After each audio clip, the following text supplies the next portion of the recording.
You're listening to Truth on Tap with host Kevin Kierstead. Ladies and gents, this is Kevin Kierstead, host of Truth on Tap and Caps on Tap. I hope you're enjoying the show. Truth on Tap is focused on bringing you absolute truth about everything from mainstream media to comedy, from psychology to the paranormal. This show keeps it real, not the fake kind of real, the real kind of real. That same spirit also covers our Caps on Tap show about the Washington Capitals. Caps on Tap shows air only after Capitals wins at this time. Please come like our Facebook page and join the conversation at facebook.com/Truth on Tap show. Truth on Tap has been picked up and promoted by iHeartRadio, the internet audio mega monster, so shows are available there as well as on Spreaker and a limited selection on iTunes. To get in on a show's chat, you can chat from the Facebook page I mentioned or go to www.spreaker.com/user/truth-on-tap and look for the live episode or call in at 910-NOLYING. That's 910-665-9464. Thanks again for checking out Truth on Tap and Caps on Tap. You're listening to Truth on Tap with host Kevin Kierstead. Opening up the truth pipeline for these bitches. Never in a long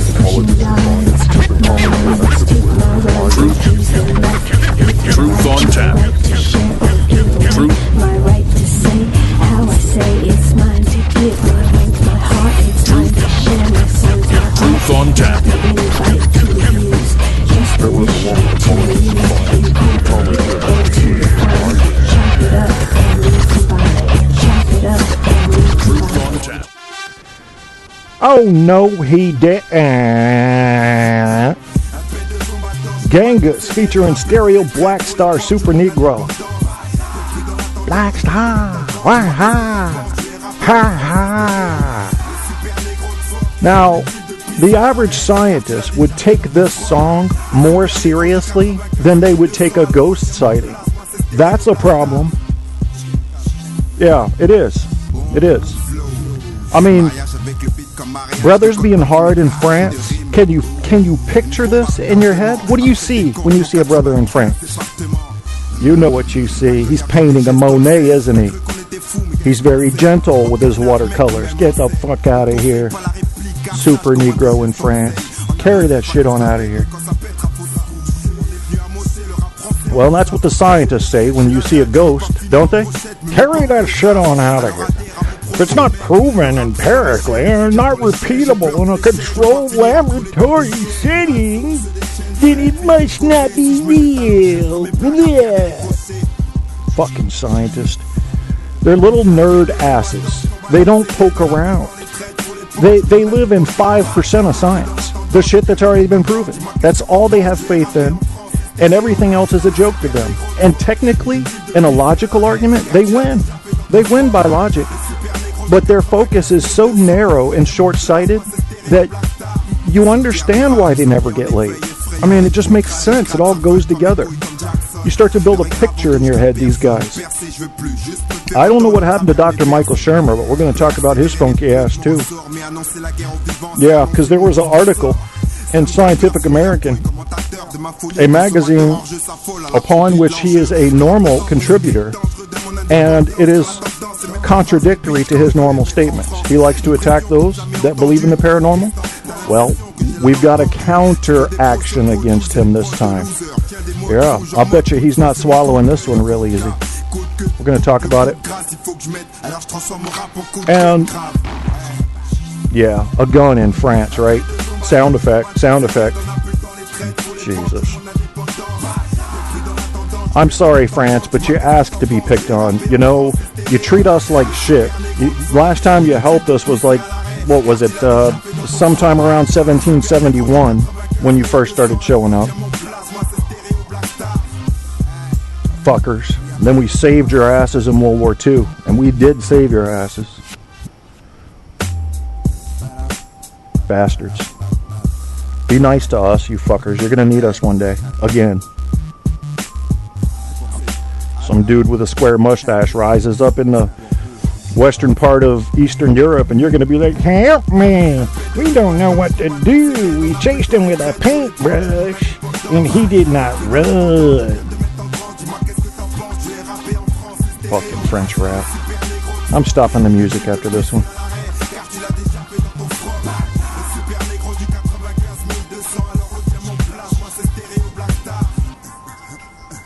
You're listening to Truth on Tap with host Kevin Kierstead. You know, to be honest with you, I do like the song. I think it's artsy, you know, but that's all it is. I mean, these guys, I hope they're not trying to be taken seriously, because you can't be gangster in France. That's all I have to say about that. I've been saying that every episode for the past 10 shows or so. Part of why I'm doing this is Truth on Tap. You get total honesty here, and it wouldn't be within the spirit or the context of my show to not announce that I am indeed motivated, in part, by the little plug that I got from Spreaker on their webpage and on their social networks that has me as the featured star on stage, which let me go ahead and say right up front, because you guys know I'm not about fake. All you got to do is ask them. They're going to check out your show and make sure it's, I don't know what, probably consistent. And then they're going to do it. So it's not like I did something special, okay, number one. Number two, part of the reason I'm doing this show is because the basic description of my show includes the truth, the absolute truth about news, the media, advertising I mentioned, because I hate it when they run commercials that are false advertising. It drives me nuts. The paranormal, psychology, and society in general. That includes a lot of subcategories that fall into both psychology and the paranormal and philosophy and anthropology and on with the ologies, biology. So it's very hard to define the show the way I meant to. So since I mentioned those 5 basic categories, some of which overlap or have within them subcategories that are mentioned as separate categories, I want to go ahead and do something on that. So you guys know that I'm into the paranormal. I've looked at paranormal stuff since 1998 or so. Seriously. Looked at it a little bit before that in a joking kind of thing. And I've got some theories on why most scientists view this as a joke. Some of them you already know. Others you may not. Now, I'm not going to come out and tell you, guess what? Ghosts are real. They're spirits from the afterlife. I would not say that. Because I don't care how many ghosts you've seen. I know that you can't prove to me, not right now, that they are spirits from the afterlife. You can't. You can't tell me what kind of data you have that could prove to me that spirits come here from the afterlife, that they're not an interdimensional accident, that they're not some sort of planned hallucination by some computer program that we're jacked into somewhere, that they're not just amazing folds in time and space that make both imaginary and real things from other universes pop up once in a while. You can't right now. We don't have that information. What you have is your gut feeling. What you have is your history of education, if you've been brought up religiously or not. What you have is the basis for your beliefs, whether it be in science or in fiction or something in between. And what you have are eyewitness reports, which are notoriously the weakest reports there are when it comes to evidence. And if you don't believe that, you may want to check out The Skeptic magazine, because they prove it in many different ways. Ask any police officer how accurate eyewitness testimony is. Ask them. You'll get 11 people at the same scene, you'll get 11 different stories. Because we all have filters on, and we're seeing the world through our filters. Absolute truth, as I've referred to it before, and it does apply to this show, is something that a recording device that were placed in orbit around the Earth, that could zoom in and out, could hear every audio, could see everything that would register on video, and every color on the spectrum and outside of it. It recorded everything ever written, everything ever said, every action ever done, every meteorite that hit, every atom that ever split. If it recorded everything that truly happened, that's what I refer to as the absolute river of truth. And it is absolute. Now you may say, well, Kevin, that's not a good version of truth, because without people here to interpret, what good is the truth? That's not real truth. That's just a chronology. Well, you're right, it is. But that's what I'm calling the truth, so that you don't have any question what I'm referring to when I say absolute truth. It's what actually happened. Now, a lot of times we're operating on maybes. I can take you over to the river of truth, and I don't know everything that's in it yet. I'm operating on some maybes.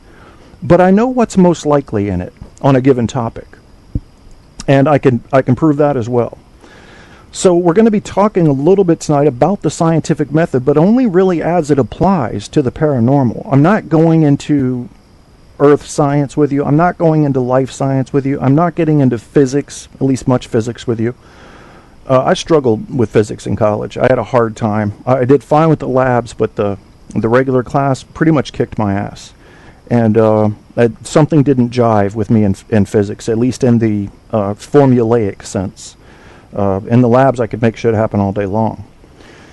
So I'm going to stay away from physics pretty much. Not because I never understood it. I worked my ass off and did understand it. But because I don't feel like I'm really an authority on it. So, and you'll know, for the most part, when I'm not an authority on something, because I admit it.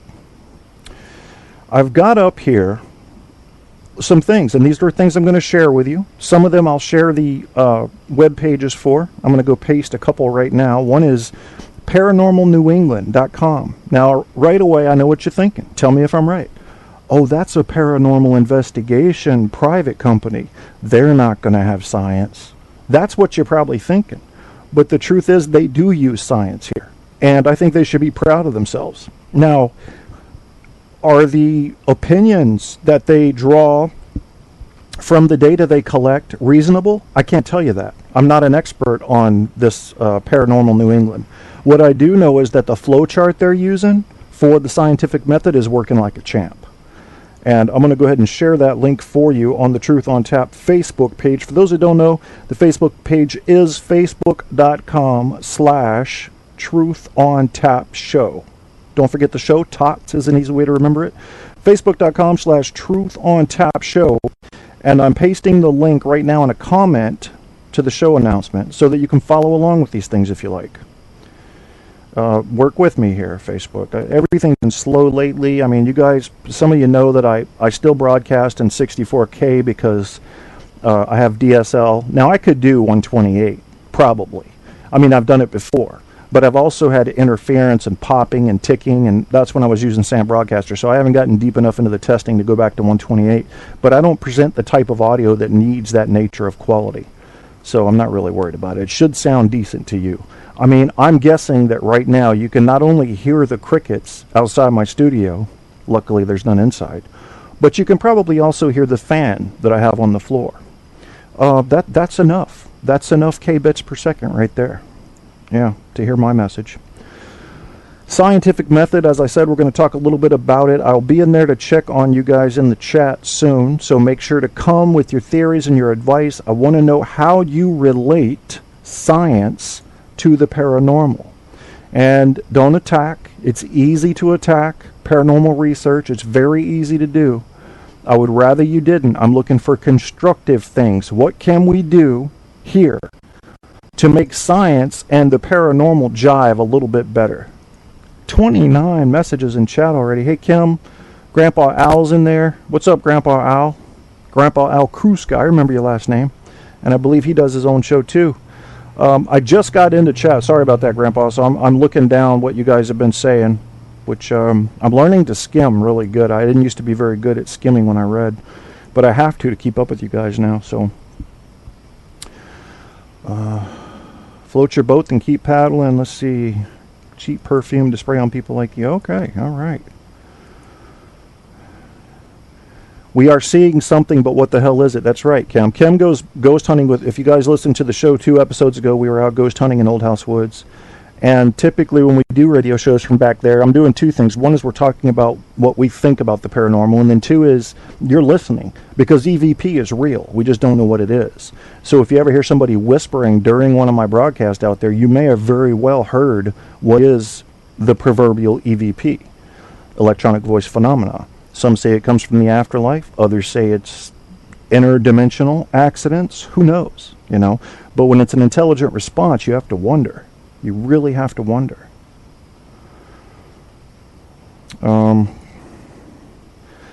Grandpa Owl says spirits are static energy that is power that drives the individuals. The energy that provides the body as a battery. If the battery dies, the body dies, but the static energy keeps on going. Okay. Pump batteries can also be vibrators with nuke-powered supply. You'll be glowing in no time. Y'all crackers cracked a new nut in there. Question, is the spirit box a true communication device between spirits and the human world, or does it pick up radio waves that are picked up translucent energy waves through the atmosphere? To jump the gun a little bit, my opinion on the spirit box is that, first of all, I believe it's mnemonic in nature. So what it does is uses random consonants and vowels to put words together. So the sounds are originating from within the unit. When they show up and how they are formulated to be put together is kind of a mystery. I think the people that code those machines are the only ones that know. That's my working impression of the spirit box or the Ovilus. There are some spirit scanners that do cross frequencies. And you don't have to just be in a standard FM range or AM range. You can be in a different range and still pick up radio signals. So this is why scientists make fun of it, because we need to put out there when we sell these devices exactly what it scans, but we don't do that because we don't want people to, we want the magic factor to hook them on the sale. And if I say that I'm selling you something that only scans from 80 megahertz to 100 megahertz, that doesn't sound nearly as exciting as saying this scans dead people's voices. So, marketing is a big, big canyon between paranormal and science.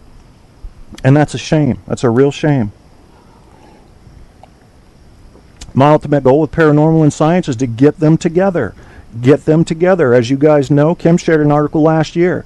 UVA has a paranormal division. A lot of universities used to have paranormal divisions.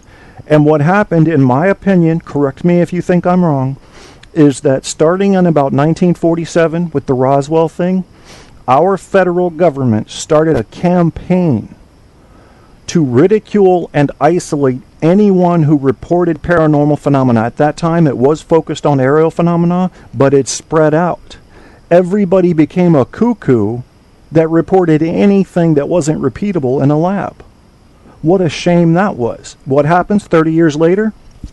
As they push this agenda, the paranormal research labs inside the university start closing down. They start closing down. It's working. That's my opinion. They started a campaign against it that continues to this day to basically marginalize anybody who made a paranormal claim and the claim itself.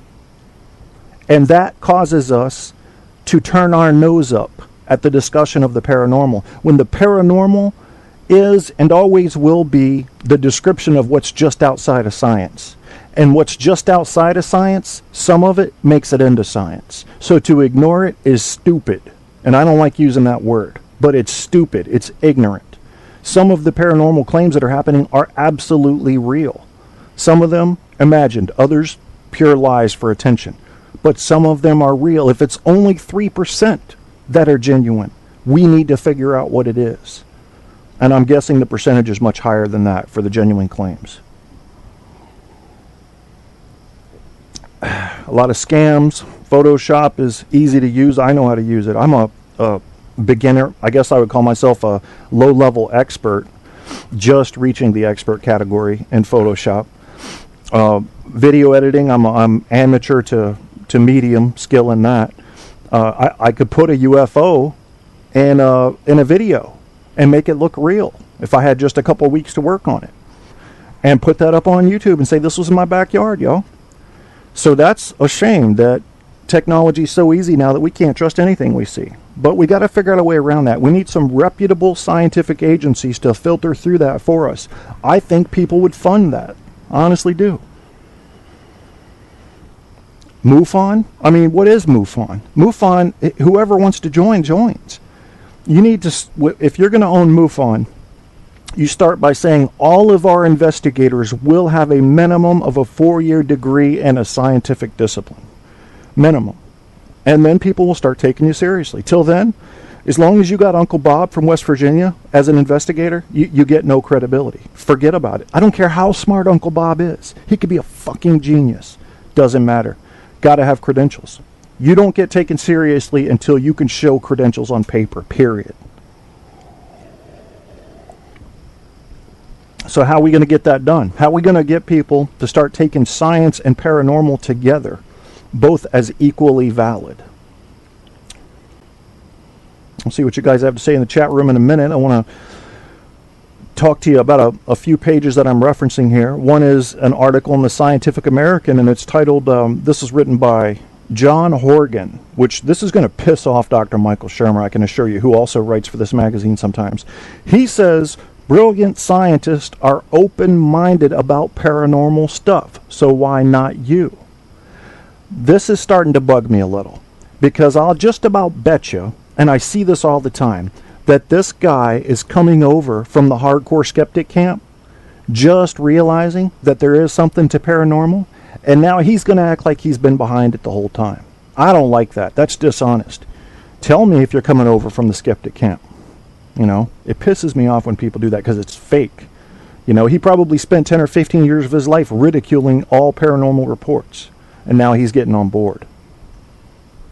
And let me see if this is the one that he actually had. No, he's talking about psychologists and psychiatrists and things that they've seen.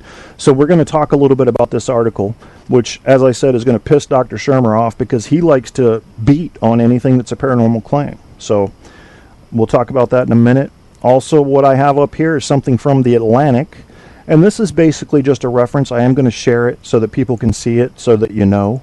But it's a paranormal activity lab at the University of Virginia. All right, respected scientists are lending credibility to parapsychological research, and they should be. They really should be. So I'm going to go share that link for you right now on the Facebook announcement for the show you're listening to. And you can check that out as well. I wish that the paranormal laboratories for all the major universities would return. I've got some more info up about paranormal laboratories at universities. One is, let's see, this is something different. This is the Rogue. Well, there's more than UVA, and I'm trying to, let's see, North Carolina, Chapel Hill. We have one at, where else? I don't know. There's a few more, but we'll find them in a minute. Now, this is all from the Atlantic, the Paranormal Activity Lab at the University of Virginia, and they do touch on. Oh, and the one in Scientific American also mentions some of the organizations where they're doing serious parapsychological and paranormal research. So, and then this one. This is very interesting to me. This one's called "Do Scientists Fear the Paranormal?" Now, it was written January 15, 2013, but these articles are often pretty timeless.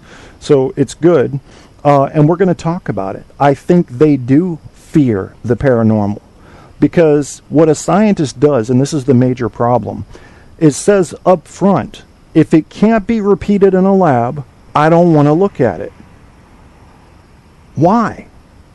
It's okay if you see something only once. How many times do you think I've seen a ghost in Old House Woods that did the exact same thing 2 times in a row? To the point where I could have come and built a lab around the area and replicated it. That's not science? You're right, it's not. But it's something, and it's real. So what is it? It's paranormal. Paranormal needs to be inside and not outside the body of science. Inside. That's all there is to it. We need that to happen. We need to make that happen, and we can only do that through a concerted and concentrated effort to call out scientists and say, poke around a little bit. You don't have to have everything presented to you in a laboratory. You'd be surprised how fast you might learn something you didn't know. The scientific method, I mean, it's so easy for them, isn't it, to just joke on it? Oh, you thought you saw a ghost? Har, har, har. You know, they were talking about UFO sightings the other night. I was watching a video, and one guy pretty much hit it on the head. He said, if I'm flying an F-14, for example, and I find out that you're the guy in the squadron who has seen a couple of UFOs, then I'm not so sure I want you as my wingman. It's very subtle, and it is subtle, but it's enough. It creates the doubt. The doubt. I think pilots should be required by law to report UFOs. For one thing, you don't know how many of those UFOs are spy devices by other countries. We have now, this is where it's going to backfire on the government, because we've now hushed everybody. Pilots are afraid they'll get grounded, military and civilian. So now they're being quiet about it. And now countries like Russia and China realize they can put UFO-shaped drones in the air and spy all they want to, because people aren't going to report it. And the ones that do report it will be immediately discredited. That's bad. That's bad policy there. How's the U.S. gonna get us back to reporting what we see in the skies? You know, we're supposed to report what we see in the waters. We're supposed to report what we see on the roads and on the ground. But as soon as it's something in the sky that doesn't look like a plane, nobody wants to hear it. Nobody wants to hear it.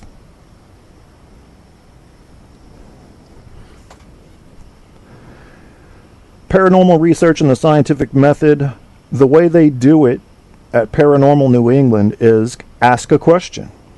Next, do background research. You don't have to do that in that order, in my opinion. Next, construct a hypothesis.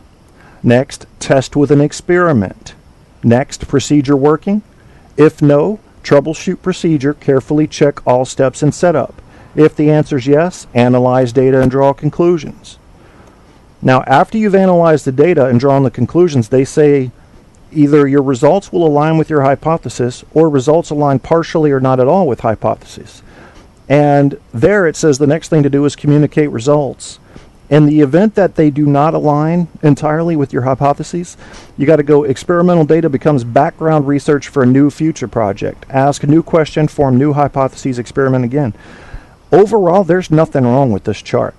Nothing at all. And it's one that I would advise people to go by. The only difference that I would say is when you're in the paranormal field, you're doing paranormal investigations, there really is no backbone from which you should operate. As far as doing a hypothesis, you almost can't have one.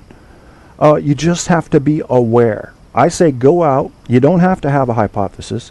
Go out, collect your data, see what it's leaning toward, and then come back with a hypothesis built on that you're then looking to prove. But again, a lot of these paranormal incidents are one-shot deals. So why is repeatability going to be considered in the upper echelon of credibility for a paranormal sighting when they change so easily? Let's see what you folks are saying in the chat room. What's up, Andrew? Zodiac. Yeah, you're always late, Andrew, but that's okay. I forgive you. Kim says when she gets into the paranormal, she removes her knowledge of God. You have to remove all preconceived notions as to what we're getting into. That's the smart thing to do. It's hard to do, I'm sure, if you're religious, but it's the only fair way to look at evidence. You can go back to God right after you leave the investigation.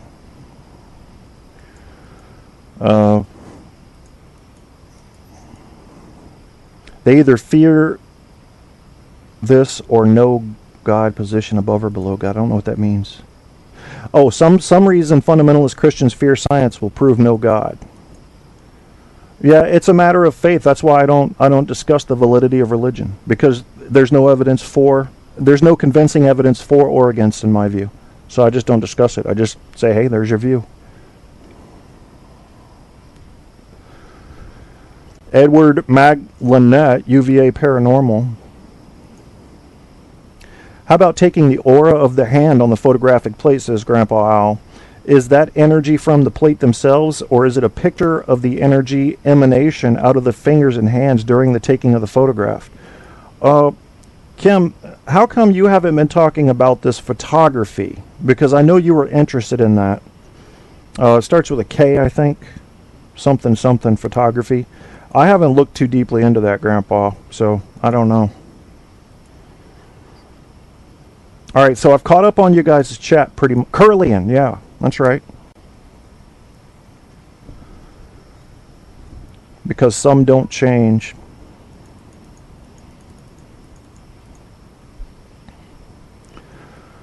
Yeah, so it's curly in photography. They say you can capture energy fields there. Once again, if you're going to get into this type of paranormal research and call it science, you have to be able to describe exactly what your method is measuring.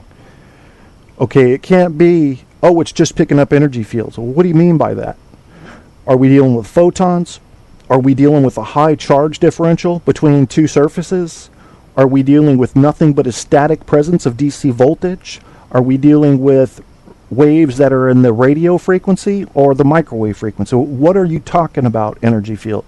If you can't describe it when you do the experiment, that's fine. Have fun with it, but you can't call it science.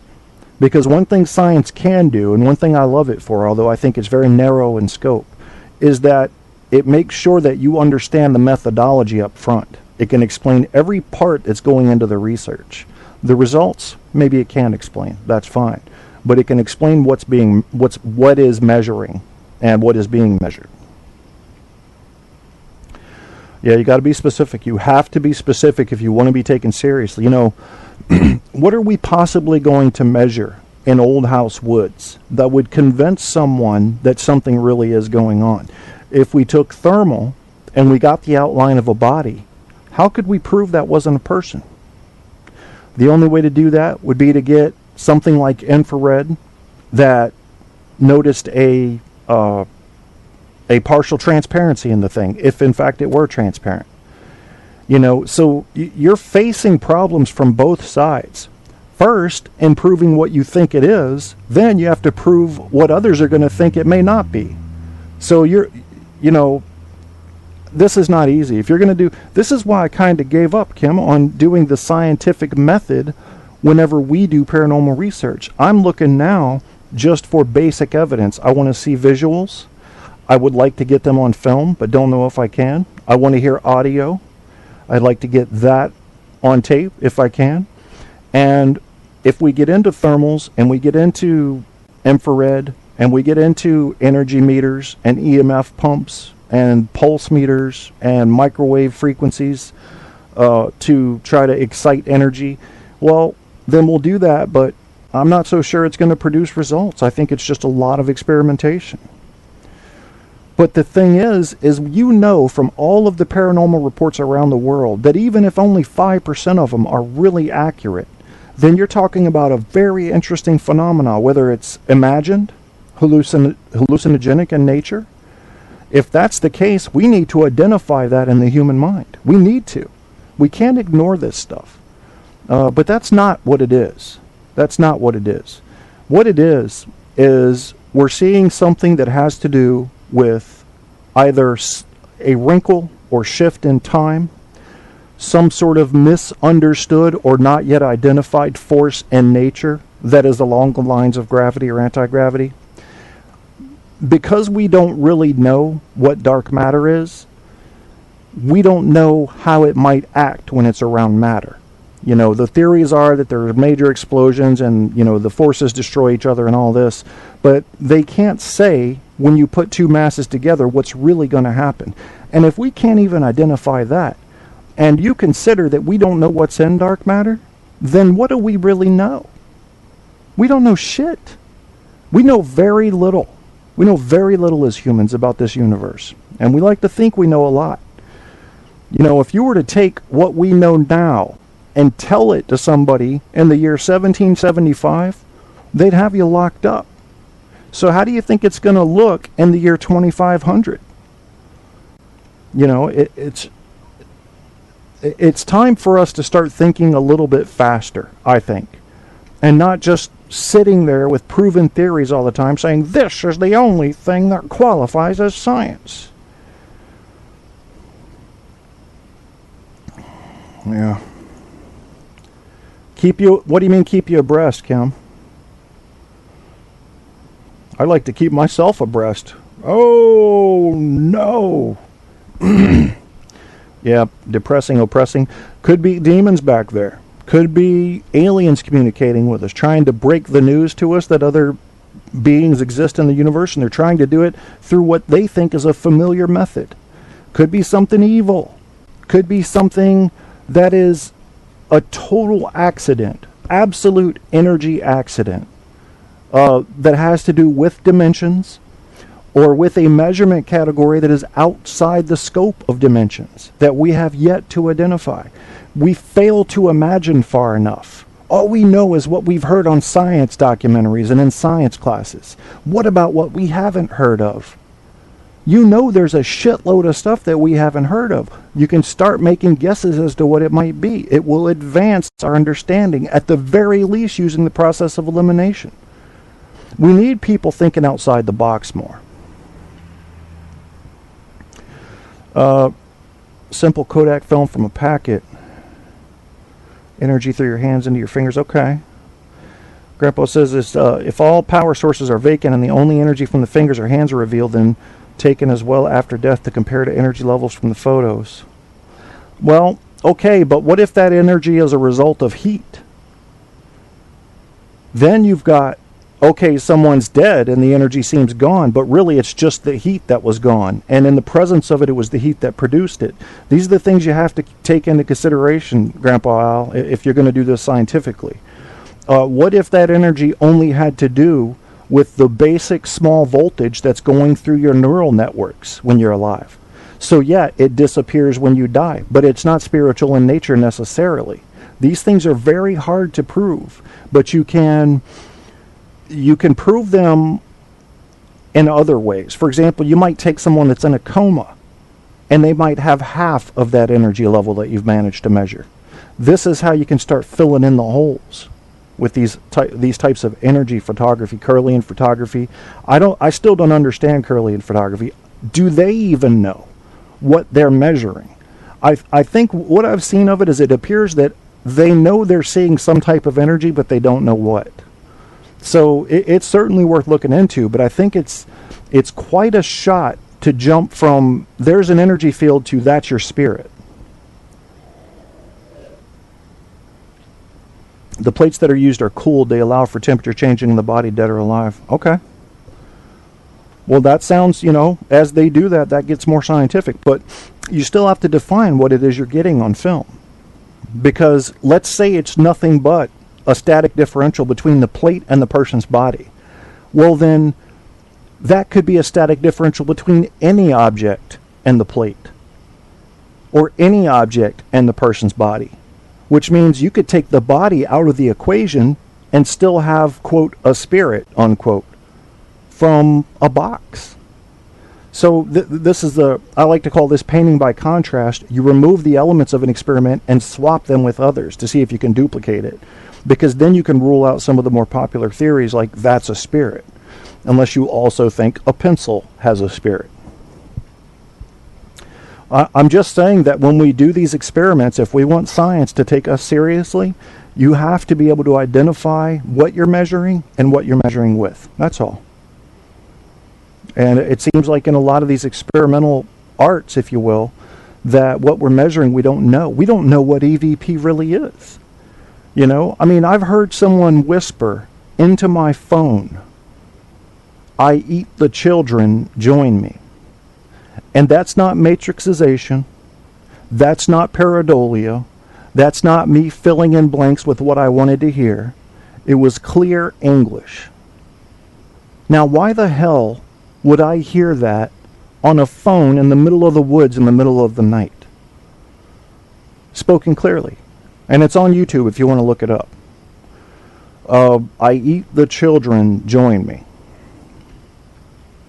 And then only later we found out that there were pirates back there that used to scare people, saying stuff like that. Kim could refresh you guys in the chat room on that story. Living things don't give off a picture. Cement and such pots make for a good X-ray, though. I think we could start combining things. We can use X-ray, infrared, thermal, MRI, magnetic resonance imaging. CAT scans, computerized axial tomography. We can put all of those things into practice, but the reason it doesn't happen right now is because it's expensive. And when you're going to do something that's expensive, you have to have a likely result or people don't want to pay for the experiments. So as that technology becomes more available, think about just having a camera. 100 years ago, not a lot of people had a camera. So now everybody's got one. So, that technology gets cheaper and cheaper. That's the nature of it. So we'll have that kind of stuff to play with, and we'll be able to discover more things. People looking for the paranormal often just find the supernormal and bring it into the field of science, and I think that's a beautiful thing. Did you put a leaf just cut from the plant? Yeah, I've heard about that. I've heard they found energy levels in plants, but I would be careful to relate that to some sort of ethereal entity that moves up into the sky. Curling experiments were done with amputees. They used to complain about pain in limbs they didn't have. I've heard about that too. This could be an energy field that we have yet to identify, guys. It could be essentially the body's Wi-Fi. Neural networks that were hardwired into the brain, and they were, saying, if I feel pain, as you know, there are two types of nerves. There's efferent nerves and afferent nerves. So the efferent nerves are the ones that you say, I want to move my fingers, and they move. You're using efferent nerves. Afferent nerves are used when you just burned your hand on a stove, and you need to detect that. So one sending signals in, the other sending commands out. The efferent nerves and the afferent nerves combine neural networks within the brain to tell you how to feel things to your fingers and how to make your fingers move. So once you remove that limb, the connections were still made in the brain.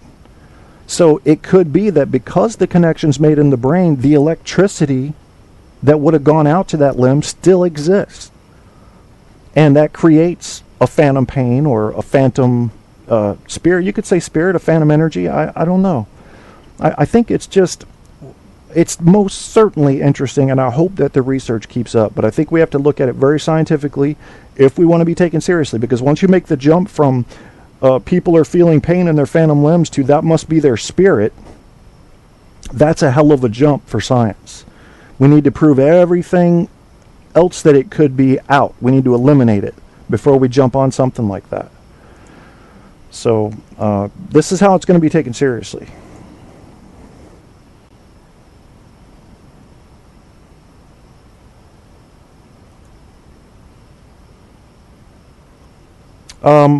I tell you what I'm going to do. I've got something up here, and I'm going to play you guys. I had something come up real quick, so I'm going to play you guys a couple songs, and then we're going to get back into science and the paranormal. Then we'll go freestyle. I want to talk to Grandpa Al some more. I haven't been listening to his show lately, and if I remember correctly, he's the one that declared war on sleep. So I want to find out more about that. That is that, and here goes this.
listening to Truth on Tap with host Kevin Kierstead.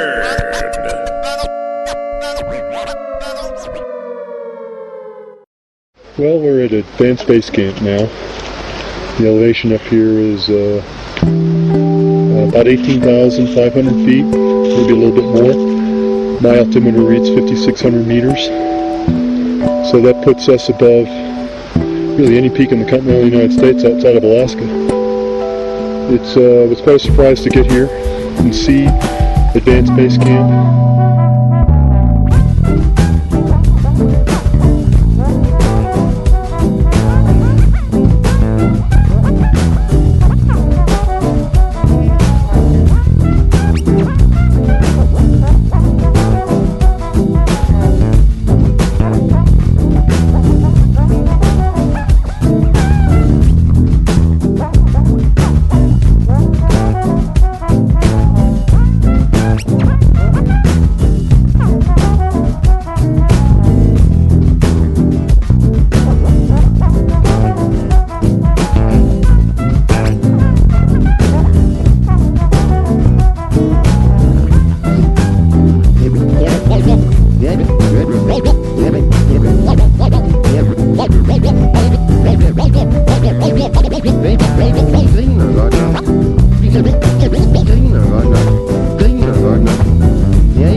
to Truth on Tap with host Kevin Kierstead.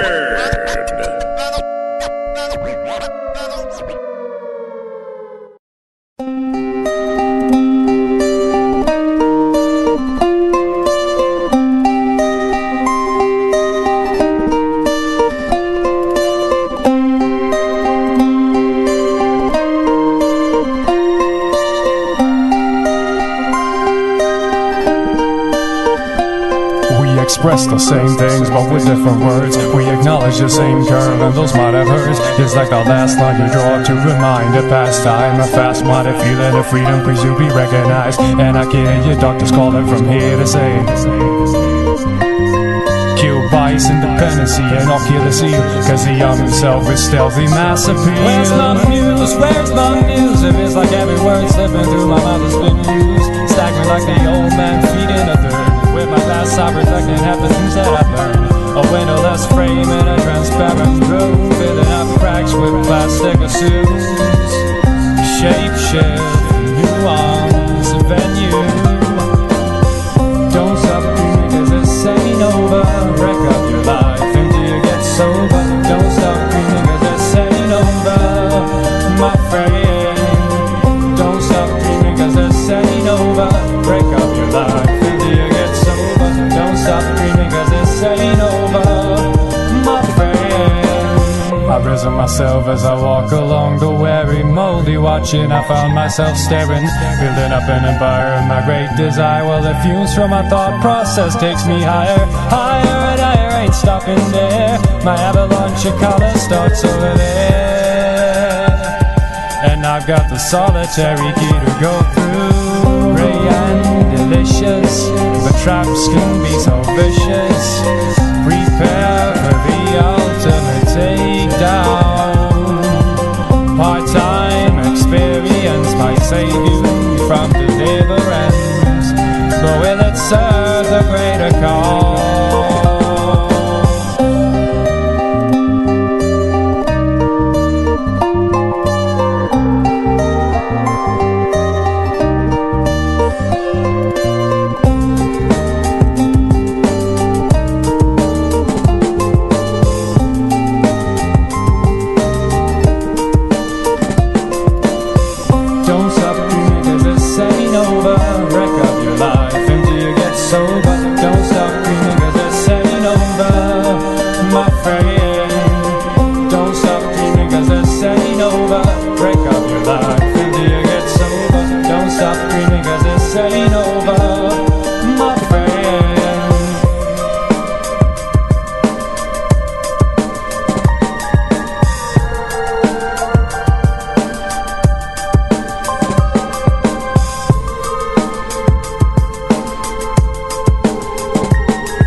You're listening to Truth on Tap with host Kevin Kierstead.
Yeah, Kev bustin' in halfway through the song, Eno's Copenhagen NV. Before that, you heard Ghost K Stop Blue Mix featuring Him Hack Collector. And before that, Eno Advanced Bass Camp.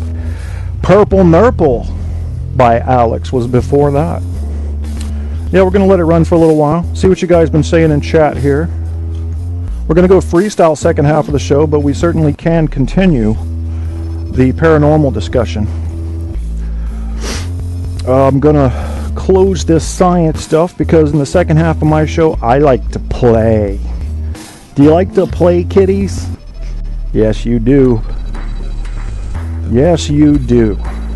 I do have an interesting page up there that I didn't get to read to you yet. It's Do Scientists Fear the Paranormal? So we will touch on that as I go through the second half of Fucking Around. Fucking around in science, you don't generally hear those in the same show. But I will. I'll do it. This is true. I will do it.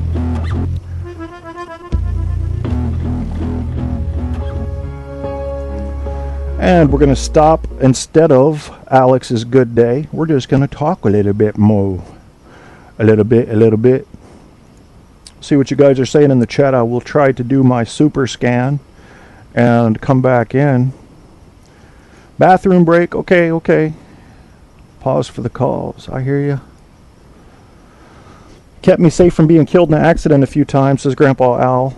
Warned me about my firstborn when I was 4 years old. Didn't figure it out till I was 12 when my uncle died. So you're talking about... I'm glad you think outside the box, because that's where... yeah, Grandpa Al Krusk on Facebook. Inspirational prayer, warriors, events, and yet I don't rely on my faith. I use what I learned in life to express what I am inside and out. So Grandpa, tell me about this war on sleep. Is it physical pain that's keeping you awake? I want to know. Unless I've completely got this wrong and it wasn't you. I'm scanning over what's going on in chat, so bear with me, folks, because I'm a little slow right now.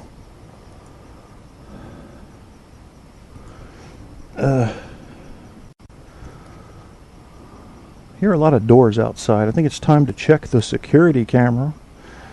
Hello, you're on infrared. Bam! Must be the neighbors.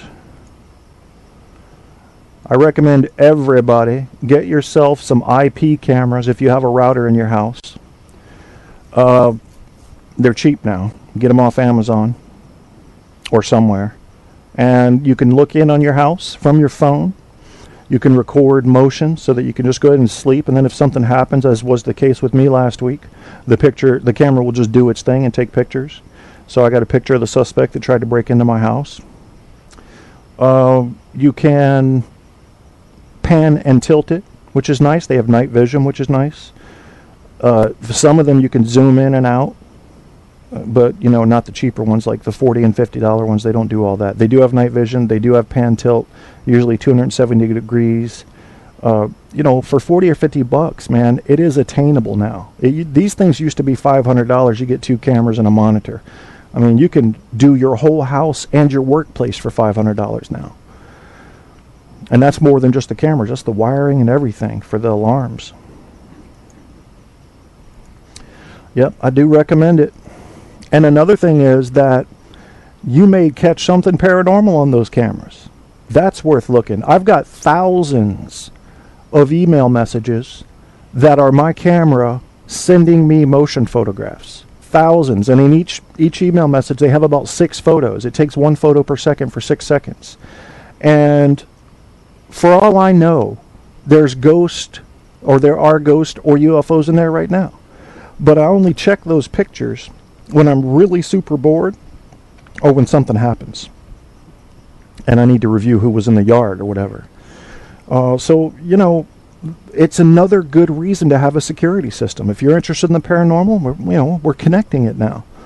You get a ghost on there. You get a UFO on there. I should review all of my photos that have been emailed to me, but I haven't. I mean, because most of the time it's the leaves moving, and I don't have the right software to train it to ignore stuff like that, or it's a bug crawling on the door in front of the camera, stuff like that. So, cramps in the legs and feet. Leg pain, okay. What is the leg pain? What causes it? Back. Good Lord, I know about that, man. Oh, I'm sorry. You said back as in I've returned. I thought you were talking about your back. So what's wrong with your legs? Exactly, if you don't mind, Grandpa Al. And do you sleep? What do you get? What are you averaging every night? You know, for the longest time, I was getting an average of an hour and a half to 2 hours per night. And what would happen is I wouldn't sleep for 3 days, and then I'd sleep for, 7 or 8 hours, sometimes 10 hours, and on the third or fourth night. And luckily, that's not happening anymore. But for example, last night, I might have gotten, if you include the 2-hour nap I took this morning, I might have gotten 4 hours. Because I got up, I went to bed at 11, got up at midnight, got up at 2, and then stayed up till, 8 this morning. And then, I don't remember, a couple 3 hours I got. That was painful, Kim, because after 24 hours, you begin to notice that you can't think. You can still be sharp enough that in your cognitive facilities, you can understand that you're not computing very well. Simple things. Remembering a short list. Figuring out what you're going to do moments from now. These things suddenly become challenges. And let me tell you that there is no substitute that we know of for sleep. You need fucking sleep. Don't think a medicine's going to get you through without it. Don't think a vacation's going to get you through without it. Oh, I'll just stay up the whole month and I'll just take a 2-week vacation. Doesn't work. Effect is cumulative. It's going to be like getting hit by a truck, and there will be after effects. So don't think you can make up for lost sleep. Damage has been done. Repairs were not able to be made. You will pay the permanent price for that. Don't think you can make it up. Find a way to get your rest. Now, that's easy for me to say, and I've failed at it for the past 10 years. I've failed at it. Tried every sleeping pill they had. My doctors were pushing them on me. And I said no, because what happens is the pain still wakes me up. And when you give me these sleeping pills, I just feel like a fucking zombie when I wake up. I can't hardly open my eyes, but I can't close them either because of the pain. So, not cool. So I just don't touch sleeping pills anymore. I won't. They just, it's like putting you in a coma and then forcing you out of the coma. It's the strangest thing. So you're sitting there, can't sleep because of the pain, and you're irritable as shit because the medicine's telling you to sleep. I sleep in a hot tube set on low and fast bubble. What the hell are you talking about, Grandpa? Are you hitting the whiskey, bro? Tell me more about that. A nerve that twists about 1.75, and every 45 to 75 minutes my leg hits me, sometimes both at one time. A nerve that twists. So it's pain, or is it restless leg? I get restless leg all the time. I have to get out of bed so that I don't... Oh, the tub. Okay. That's better. Tube. I'm like, what the fuck? So we can talk about that. Let's talk about our medical problems and getting sleep and all that. Why not? We'll fuck around here. Grandpa Al, you need sleep. You need to find a way to get at least 4 or 5 hours of good rest every night. What are we going to do to fix you? What's it going to take? For me, I probably need a major back surgery like my stepdad got last year. I'm not having any illusions about that. I don't see any easy way around this. But I've avoided the surgery because the first 2 didn't work. And in fact, it got worse. So yes, I'm kind of reluctant to have the surgery, especially when the last surgeon that wanted to do the complex surgery, he said, here's something that can happen. First, you're going to be in bed 90 days after the surgery. Second, I have to cut a chunk of your tailbone off to help anchor in the bolts. And I'm not making this shit up. This is what he told me. I have to cut a chunk of your tailbone off to anchor in the 5th bolt at the bottom of the bracket. And then finally, you may have a condition where you ejaculate back into your bladder and nothing comes out. And I said, wait a minute now. Let's start with the first thing. How's that work? Well, he told me, and I said, okay. Now let's go to the next thing. 90 days in bed. Yeah, you're going to need people to do everything for you. You're going to be peeing in a bottle. Okay. And then finally, what are the chances of this being a success? And he told me that roughly 60% of his patients got better, 20% remained the same, and 20% got worse. And those odds didn't work for me. Nope. No, but he was honest. He was honest as hell. So yeah, I've been reluctant to get the damn surgery, and now looks like I'm gonna have to go through the VA. I wouldn't trust the VA to put my fucking shoes on, and I'm gonna let them cut my spine. Sex with my wife, maybe. No action for the last 8 years.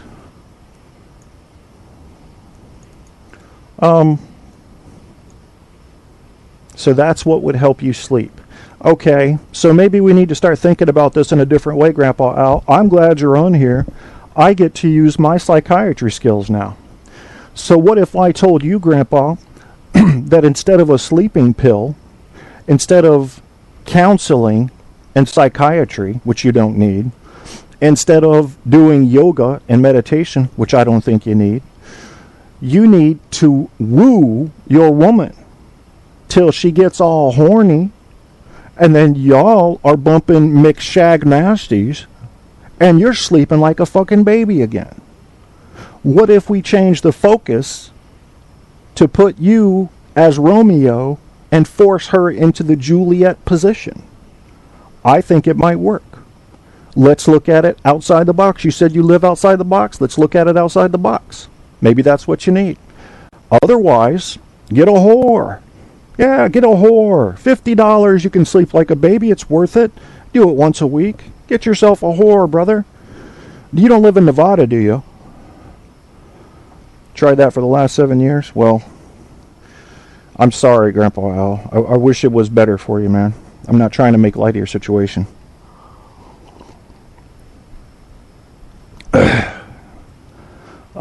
Frankly, I'm 42 years old, and I feel...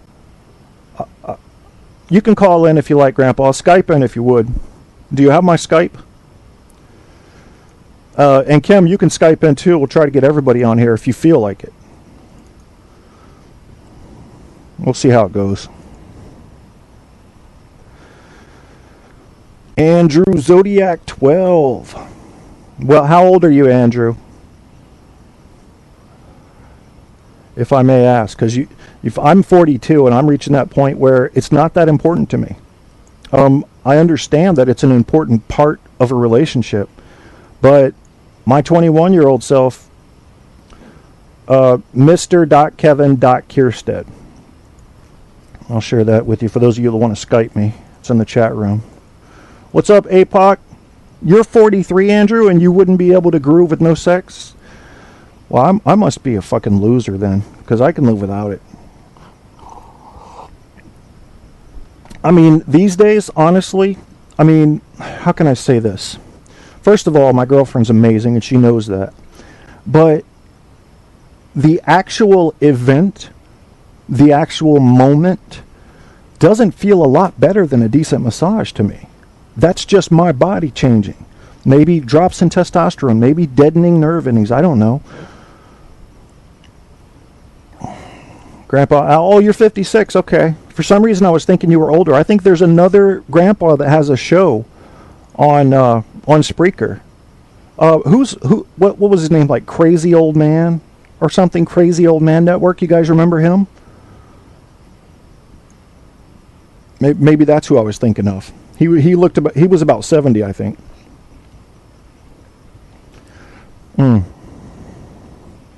Apocalypse is the boy in the house 29. For those of you that didn't know, Apocalypse did an entire fucking diagram of everybody on Spreaker and which gangs they're affiliated with. He knows everything about everybody. Crazy Old Man is 82. Okay. What's up, Alan? Hey to the hizzer, will whizzy to the whizzer. We're talking about a bunch of bullshit here, and that makes me feel like we should probably talk about some bullshit. So let's say Grandpa Al, he's about to get laid. Hadn't been laid in 8 years, but here she comes. Here she comes. And, he doesn't even need a blue pill. Doesn't even need a blue pill. And he's feeling it. It's rising, rising. It's got wings. It's wearing a halo. But he's feeling like the devil. He's about to get him a little bit of ass. Yeah, well, I thought I'm just fucking with you, man. Oh, no. Yeah, yep. Nope, not getting laid this time. Nope. Yeah, it's too bad, isn't it? Nope. Yep, didn't make it.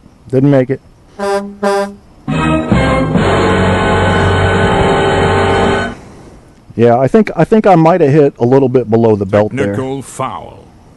And I'm sorry about that. So, it is 10:12 p.m., and you know what that means. Traffic on the hour. And the traffic on the hour is, ain't nobody out here. Ain't nobody out here. I live in a town of 9,000 people. Ain't no bitch on the highway right now. Nobody. There's your traffic on the hour.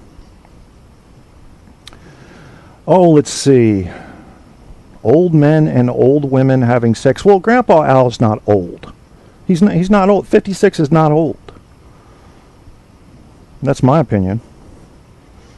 But how old is your wife, Grandpa? Because I'm hoping she doesn't say anything like this. My vagina is in shambles. My God, I need an exorcist for my labia.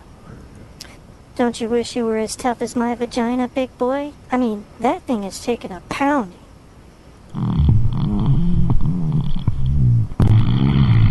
to think that was just a queef. Have I shown you my balls today? So you're saying you can't score with her, Grandpa? Sing this to her. Lost that love and feeling. Oh, yeah. Oh, that love and feeling. Wiggy, wiggy, wick. Yeah. Yeah. Hey, yo, y'all crackers better recognize, son. Yeah. The power of Christ compels you, says Alan of the Random Radio Network. 57, okay. No shit, 56 is still a spring rooster. I agree, man. That's young. So tell me something. Tell me something, Grandpa. What's the problem with getting laid? There's a Kevin Kierstead in Canada, obviously my doppelganger. Do not get in touch with him or the universe may implode. Let him go and contact the one in America. You cannot trust the Canadians with their floppy eyes and beady heads. Or is it beady eyes and floppy heads? I just saw you calling, Grandpa, and then you hung up. What the hell? I'll call you.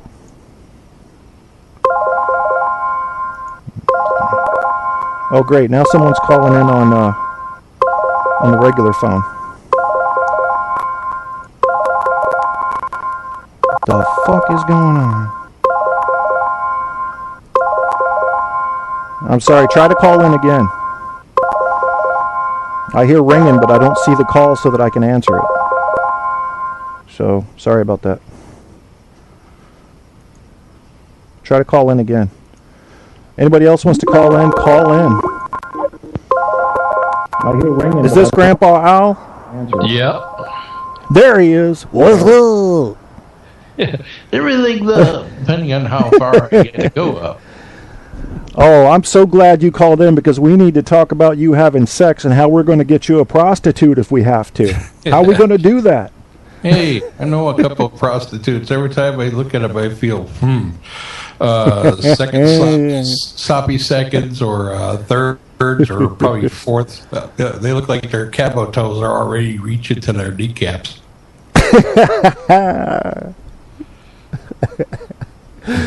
So, is getting laid a real problem for you, or was that just you being humorous? Well, it's her. Ever since her mom died about 8 years ago, she had no get up and go, no got up and went, let's face it. Okay. They had things like she's been going through a lot of transitions. She doesn't want to acknowledge them. She doesn't want to take medication or even go to a therapist with me for couples therapy. It just done died. So. And you can't think of any clever tricks that might revamp her attitude toward it? Well, let's see. I tried vibrators. I tried talking dirty.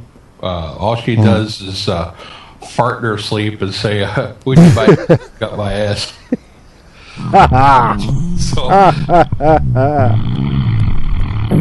So yeah, it's just one thing after another, and she definitely says, "Hey, I'm not in the mood. My pills make me do it." This is okay. Chemicals can make you decide not to put out or shut up or even take a couple of blow things. BJ's from her. It says it's like having a shark attack. Oh my God! But that's that was terrible.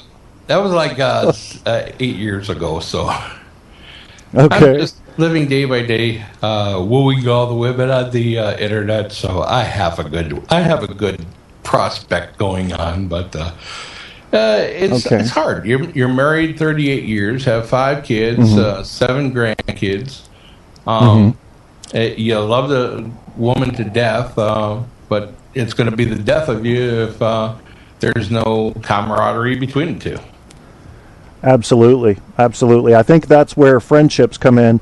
Would you say that you have an open relationship at this point? It doesn't sound like she needs an open relationship, but it sounds like you might need one. I know I need one. I keep on going out there. It says, I make little comments when we're out. This is Israel, yeah. Well, I better be. After all those kids, I still could pop something out of her. She's been fixed. I haven't, but no telling what could happen it now. But yeah, it's like putting a couple of waxed lips on a wet vac with a pulse setting going. It's not the same. Oh my God. Oh man, I love your honesty, man. This show's called Truth on Tap, and the honesty is just dripping off of you right now. That's good stuff. Yeah, that's why I keep a wet nap right next to me. So let's keep that going. Okay. So what's your favorite porn site? What's my favorite porn site? I don't have one. I have dozens and thousands, probably hundreds of porn movies and everything else like that. It's all the same thing. I could teach these idiots a few things. I know how to make a girl squirt. Geez, spending plenty of times having a nice, soft, comfy bed and get it soaked by that bitch. I mean, well, let's tell Apocalypse how to make a girl squirt thing, because he's only 28, so he needs to know a trick or two. Oh, well, there's that little area around the pee hole. You just flick it. You keep on flicking it until her body starts pulsing like that, and then when she says, "Stop, it's hurting," he says, you back up a little, just swirl around it, click it, with your lips and your tongue and everything else, and then she gets all excited. I can't help it. He says, when she starts going, when she starts holding her breath, he says, "Okay, babe, let it out and move out of the way because it's going to shoot towards the television." Jesus Christ. Are you serious? I'm serious. That's what happened. I've never seen that happen. Are you talking about the man in the boat? I'm not worried about the tiny ball they had right now. He's going to be going down with the fluster. That's for sure. But that's the most sensitive part of the girls. Is that, and then you got that little area between her anus and her clit right there. You get that going. She gets all hot and bothered, and you go up, down, in, out. You got it made. You get the plastic bed sheets and everything else under everything else. You'll be fine. Inappropriate. Yeah. Well, what do you think about the G-spot? Is it real or is it imaginary? It all depends on the woman, because some women don't think they have a G-spot. A G-spot could be any point, any port on the in or around or on the woman's body that just gets her to that point where she just wants to squirt his ass off. No. It's any place that gets her the hottest. No. The quickest. Okay. So technically your G-spot could be your left nostril if you're a woman. It could be because anywhere. let's face it. I mean, some people do like to have a dick up their nostril. It happens. It happens. We have a strange part of our mind that says, "I want a penis up both nostrils, and I'll breathe through my mouth." That's got to be one tight dick. it's gonna or be a big ass nose. Yeah, it's definitely. Well, you figure if it goes up the girl's nostrils, pretty soon her brain cells are going to be lubricated. Hey, John Holmes could fit up Bette Midler's nose. She could host a party. They'll probably come out her ears of that, but that broad could really haul one good vocal and nostril thingies. Yeah, no, one blow from her, and that's it. Your balls are about twice the size that they started out with. You guys are listening to Truth on Tap with Grandpa Al Kruska. Did I pronounce it right? Yeah, when you pronounce it, just think of a flushing toilet. It's the same thing. Well, do it for us. Let's hear how it's pronounced. Karushka. And also Karushka. Put a little gurgle at the end of it. That's the drain going down. That sounds very Russian to me. Actually, is it Polish, Russian? Polish and German. Polish. Yep. Polish and German. Okay. Well, we know that Russia raped most of Poland and Germany when they came back through. Not my fault. But no, it was the Germans' fault. They really pissed off the Russians. The Russians were minding their business. Oh, yeah. And the Germans said, "We will be taking Stalingrad now." And the Russians said, hold on. We have something to say about that. And then when they came back, they were pretty pissed off because I think they'd already lost 1 million or 2 people, the Russians. Yeah, of course. And so they wanted some revenge, you know. Uh-oh, Steve's calling in. Let's see if I got both you guys on. Steve, can you hear me? I can. Grandpa, are you still on? Grandpa, you still on? Call on hold. Did I run off the old guy? I think he's on hold now. Yeah, it puts him on pause. So apparently I can't do conference calls on this shit. No. Okay, well, let me go and formally let him go, and then I'll come back to you, Steve. I got you. Alrighty. Let's see. How can I put him on hold without hanging up on him? See, I don't understand this shit. Steve. Okay, right click. That'll give me everything I want. Take a picture, turn on video, put call on hold. There we go. Steve's on hold. And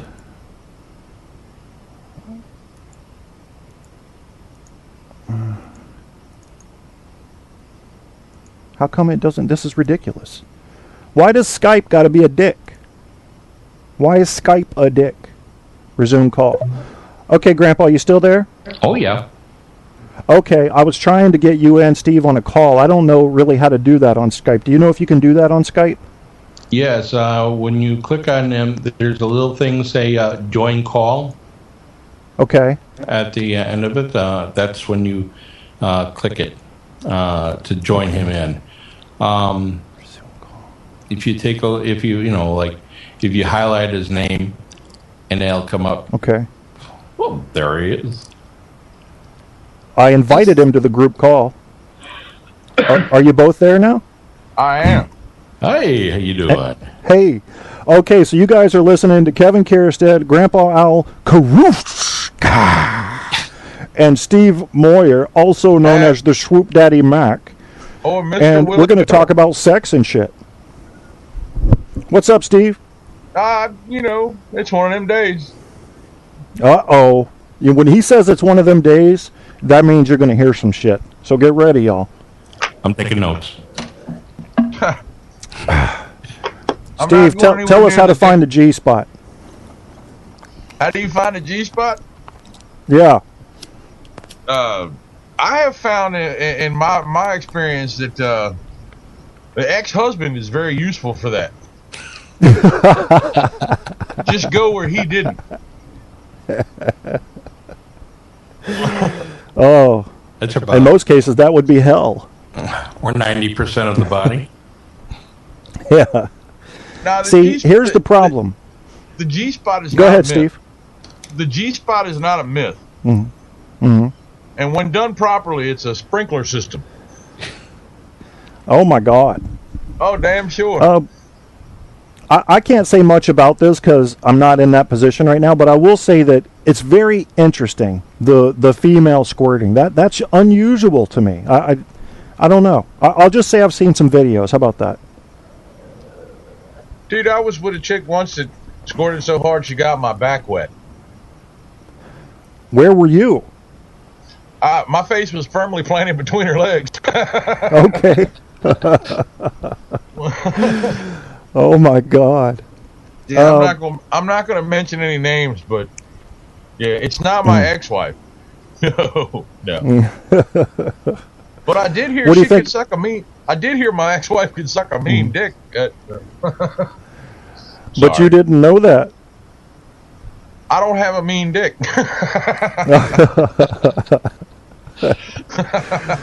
Mine is I believe that my dick may be corrupt because it's crooked. So I don't know. It's not mean though. But I think it may have taken payments for certain favors. I'm not sure. I don't often confer with my everybody penis. Does that. There's not a free piece of snatch in the world. You pay for all of it. You're right about that. Grandpa's going through that right now. And here's the problem. Men look at women as something to be accomplished. And women look at men as problems to be solved. And once you've run out of your initial attraction, what do? The Romeo knows what to do. You can't figure out women. It's no. You can't. It's impossible. No, but you can make them happy because they want shoes and compliments. You can't make a woman happy. The only thing a woman can make happy. Only thing that can make a woman happy is her. Actually, I agree with that. I grew up with 4 sisters, and I never figured them out. Never. Well, I seen my wife masturbate once. It wasn't too thrilling on my end, but she really did the wall good. Did she invite you to see that, or were you peeping? Well, I came in on her. So don't bother. Just keep on going. I want to videotape this for prosperity. I know. I'm trying to figure out why people stop. You know, just because you get caught, that ain't no reason to quit. Yeah. I might have been caught once, and I just said, "Do you want to join?" And I can't talk about that anymore. Why not? Well, just because it involves someone who I'm not currently with, and I have a weird little policy about that. Yeah, leave the X's out. Yeah, so you have to wonder who this girl was. So I'm not going to say any names. I honestly won't tell anybody. I don't kiss and tell. I got around that. I got around that technicality. Just don't kiss them.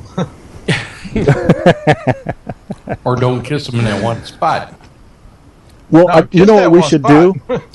Kiss the hell out of that spot. Steve is bold. He's bold. Emboldened is a good word for him, Grandpa. You are experienced, and I'm a decent moderator. Why don't we put our heads together, the big ones, and figure out and figure out. We have to figure out how to tell other guys how to get women and keep them. Getting women is probably the easy part. Hell no. No. I ain't. You don't want more competition? Shit. I'm not. It's not competition. I had to struggle and go through the bullshit to find out stuff about women. I think everybody should. But look, you could become a hero. Apocalypse would love you, Steve, if you taught him how to get any woman he wanted. No. No. Okay, fine. We won't talk about that. Let's talk about the problems with women, how to overcome them. How do we get Grandpa out of his hole? And I mean that in the least literal of senses. Get into the right hole. That's entirely up to Grandpa. Hey, I've tried. Well, first we have to define what he wants. What do you want, Grandpa? Do you want your wife to suddenly become a nympho, or do you want just freedom to go out and be a whore? Oh, I'm already a free whore, but it's probably more imagination than anything else. Mm-hmm. But okay. But otherwise, I love her. I love her unconditionally.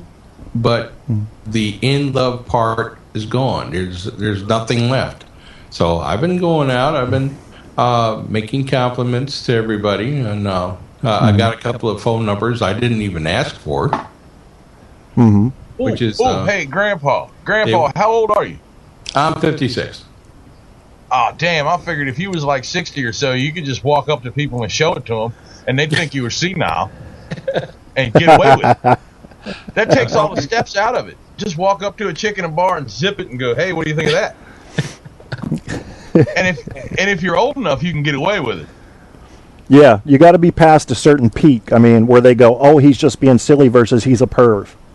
Yeah, you gotta be to that point where you can slap a kid in the mouth and get away with it. At the same time, you can go off in the corner somewhere else and do whatever it is you're doing and get away with it. And people will think, he's just old. He don't know any better. He's not old enough. I'm guessing Grandpa, he wouldn't get away with that. Not for another 20 years. Oh, I could get away with it. All I got to do is curl my head in there and go, "Whoa, hey, baby, how do you like your titties? This side or this side?" Squeeze. It happened a couple of times. It works. That's quite possibly one of the creepiest things I've ever heard. Would you bring me a pair of socks for my titties? I dig it. I can't wait to use it. Go for it. That's creepy as shit. Go up to somebody with Kermit the Frog voice. "Hello, this is Kermit the Frog. Would you like to play with That's my pretty toys?" good, man. That's pretty good. Who else can you imitate? Thank you. Got it. I like it when my ex used to talk dirty to me. She'd be like, "Get off of me, you fat motherfucker." I'd be like, "Damn, baby, I didn't mean to wake you up." Oh, ouch. Ouch, that stings. I'd wait till she started stirring and she'd kick over to the side and I'd throw 2 aspirin in her mouth. And she'd spit them out and go, "What the hell was that?" I'd be like, "That was aspirin." She said, "I ain't got no headache." I was like, "Good, wanna fuck?" That's actually a good approach. Yeah. We got Kermit the Frog.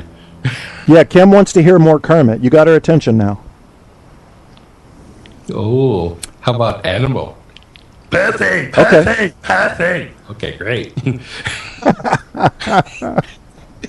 you ever do these voices in the bedroom, Grandpa?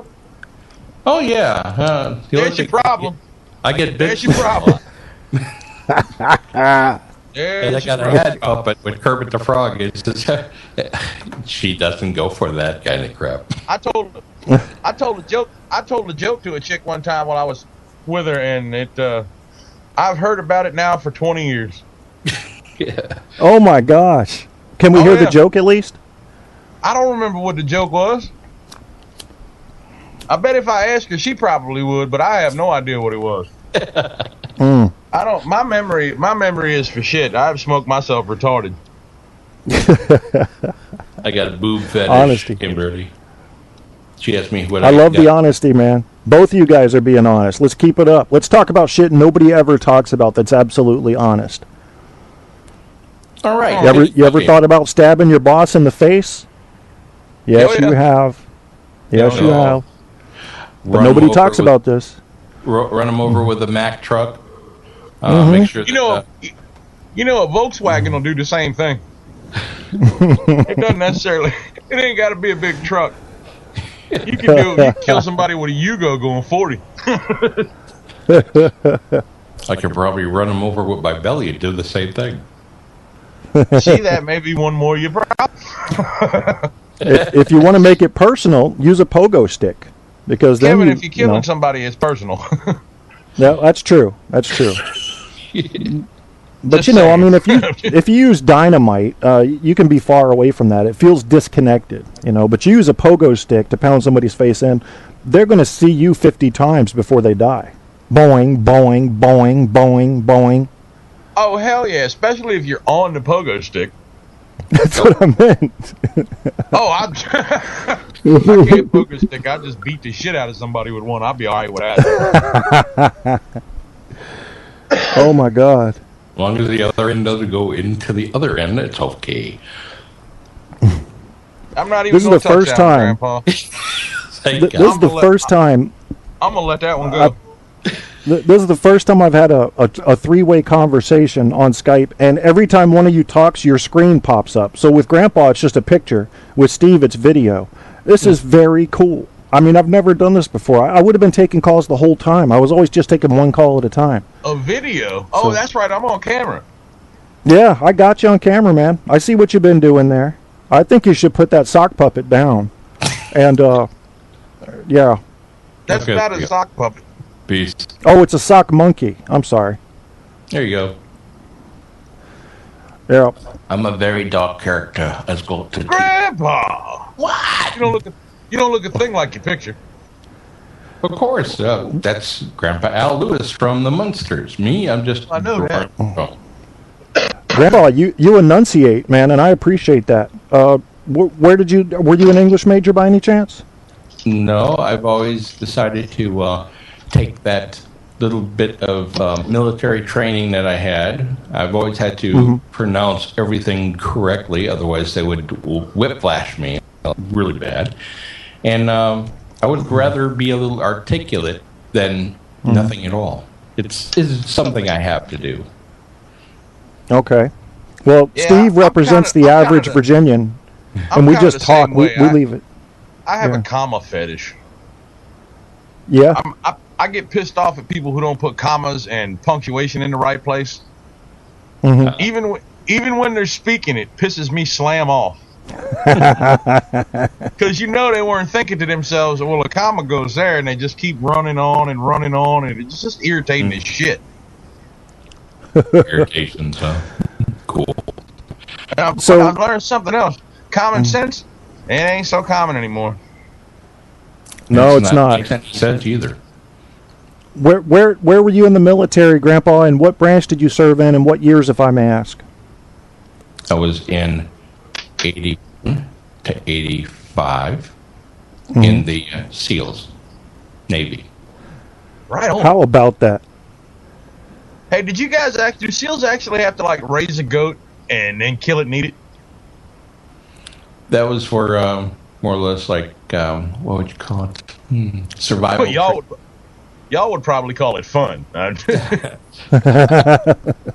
would have to call it more survival training because there are still some things that we're not supposed to talk about, and there's a lot of people out there that will talk about it. Me, I will keep my word because I would rather be a force of positive energy rather than somebody says, hey, we can't trust this son of a bitch. So that's the way I am.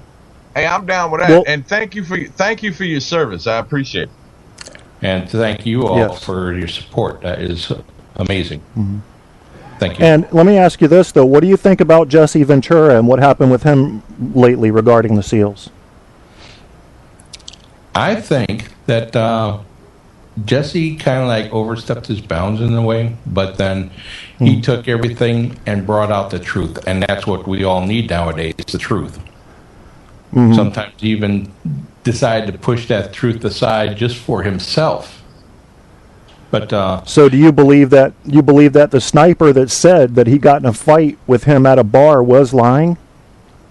It's a possibility, but depending if he was blasted or not. If he was drunk off his keister, it's going to be one word against another, and you have to have your guys back you up on what everything said, and we have to have at least one sober person to say, yeah, that happened. Then I would say, yeah, it happened. Okay. Yeah, I agree. So what's going on with Jesse? What's going on with Jesse Ventura? I missed something here. Well, I'll let Grandpa Al, do you want to tell the story? Because I'm sure you're more schooled, especially having the background in the SEALs, than I am on this story. You can do it because right now I've got a little something on the side that going on that I have to attend to. But I'll be here listening. I gotta just shut off my cam for a bit. Okay. So, Steve, what happened was Jesse was in a bar, and this sniper that was also, I believe, a Navy SEAL was also in a bar. And he says in his book that Jesse Ventura said some SEALs in Iraq deserved to die. And according to the author, the sniper guy, when Jesse Ventura said that, he punched him. Now, what happened is that since then, that sniper has died. He died from some accident in the United States. But Jesse Ventura took his wife, he actually started taking him, but after he died, took his wife to court to sue them, saying that never happened. And he won in court. So, you know, the SEALs have basically disowned him now. Well, you know. Fuck him.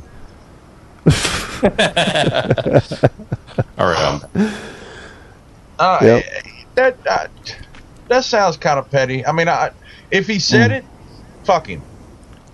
Yeah. You know, I like Jesse Ventura. I do. I gotta be honest. I do. I've always been a wrestling fan, and I kind of dig his politics. But yeah, fuck him. I can't imagine. Let's try to figure out why he might have said that. If he thinks some SEALs these days are soft, maybe that would be his reasoning. I'm not saying it's a valid reason. I'm just saying it might have been his reason. Wow. Why would he say that is the question. If he really did say it, then he's a douchebag in the highest regard. Yeah. Because no American soldier deserves to die. It happens, but nobody deserves it. As far as military goes. Unless, I don't know. Let's put him back in the ring and fight it out there.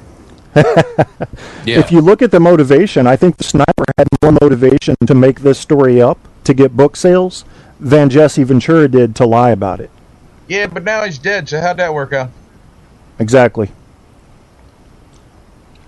Yeah, but then again, I can't... when he was doing that conspiracy show that he had, it seemed like he paid a lot of attention to folks that knew smart things and knew secrets that had died mysteriously. And and some of the people he was like, yeah, they just mysteriously died and they're sleeping in a car, and nah, some of them were just old. That's right. And nobody gets out alive anyway. That's true. I want to die. I want to die having sex. I want to come and go at the same time. Even if I'm 90. I want to die doing something amazing, like in the middle of a skydive. Well, dude, if you're 90 years old and you're fucking, that's pretty amazing.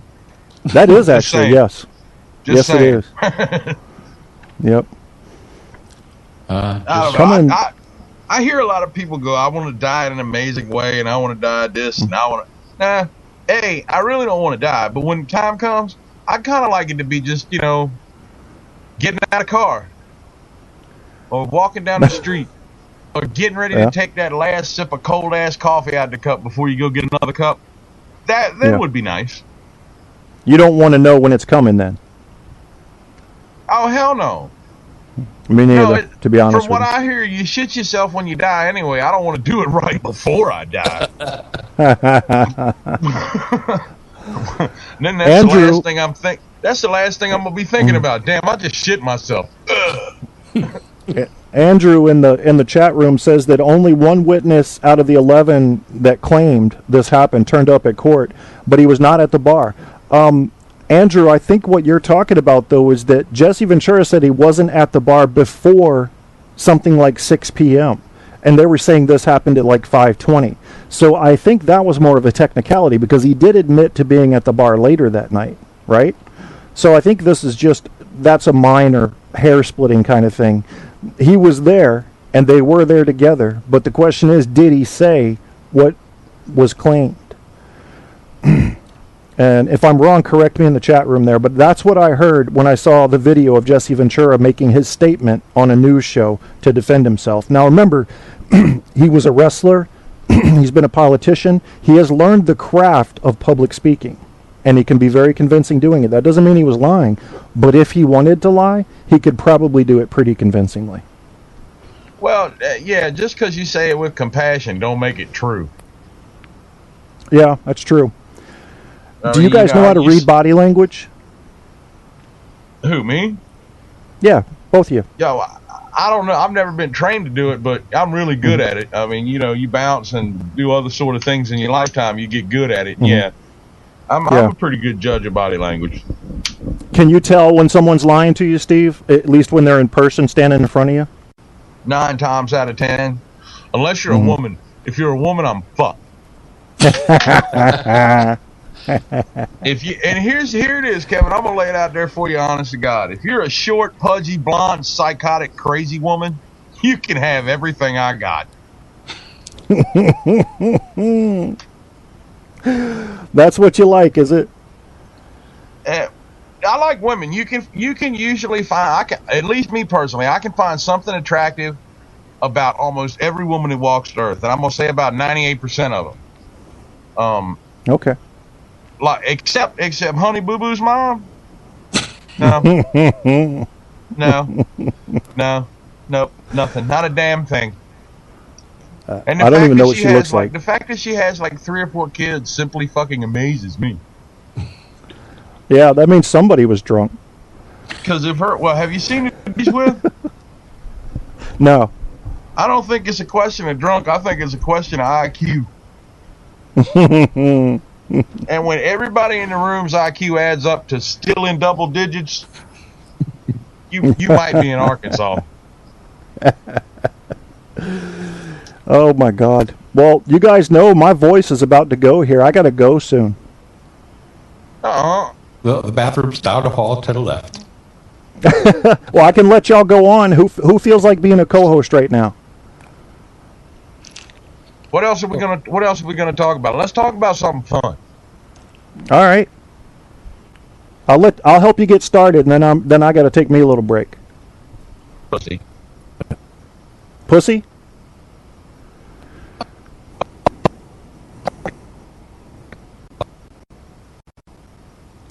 Y'all are breaking up now. Just for me.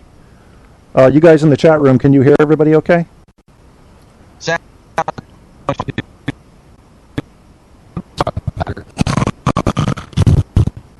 I'm hearing a lot of breaking up here. It could be me. Al is still getting none. So I'm going to take a break. You guys are carrying the show right now. I trust you to do it. Hit it. All right. Now, I got a question for you, Steve. How about, what is the greatest moment in your life with a woman? That's a toss-up. Meeting my mom for the first time, and then probably my divorce. Wow, cool. The first time was with my intended wife. She's the one who taught me all I've done and everything else in the love and this and that and sex. She taught me everything I know. Now she regrets it. That's the good part, because it's go around and say, yeah, you want to see what I learned in my life? Yeah, come on, baby, let's try it. But then I have to go and complain it to her. Says, see what you made me do. Now clean that up. Yeah.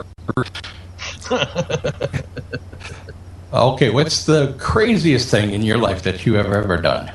Oh, God, that list is long and distinguished. Holy shit. The craziest thing I ever did? God. I'm looking back on it, getting married. Yeah. And how long ago was that?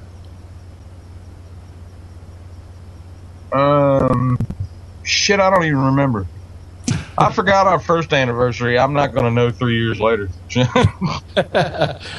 Well, it's been almost 38 years for me. And right on. But I'm still tolerating. That's a good thing. That's a good thing. That's 38 years. Hey, at 38 years, you don't have to be in love. That's just you know them so well. Yeah. But it's still. There's no surprises. There's got to be some kind of surprise. I was asking her to dress up in a maid costume. She decided to pull the outfit on her. It says, okay, no more handcuffs for her. Well, maybe it's not a sexual thing you got to work on. Maybe it's something else. Instead of a surprise in the bedroom, maybe a surprise dinner, some flowers, and something she wants to do. I do that like every other month. You ought to do it every other day.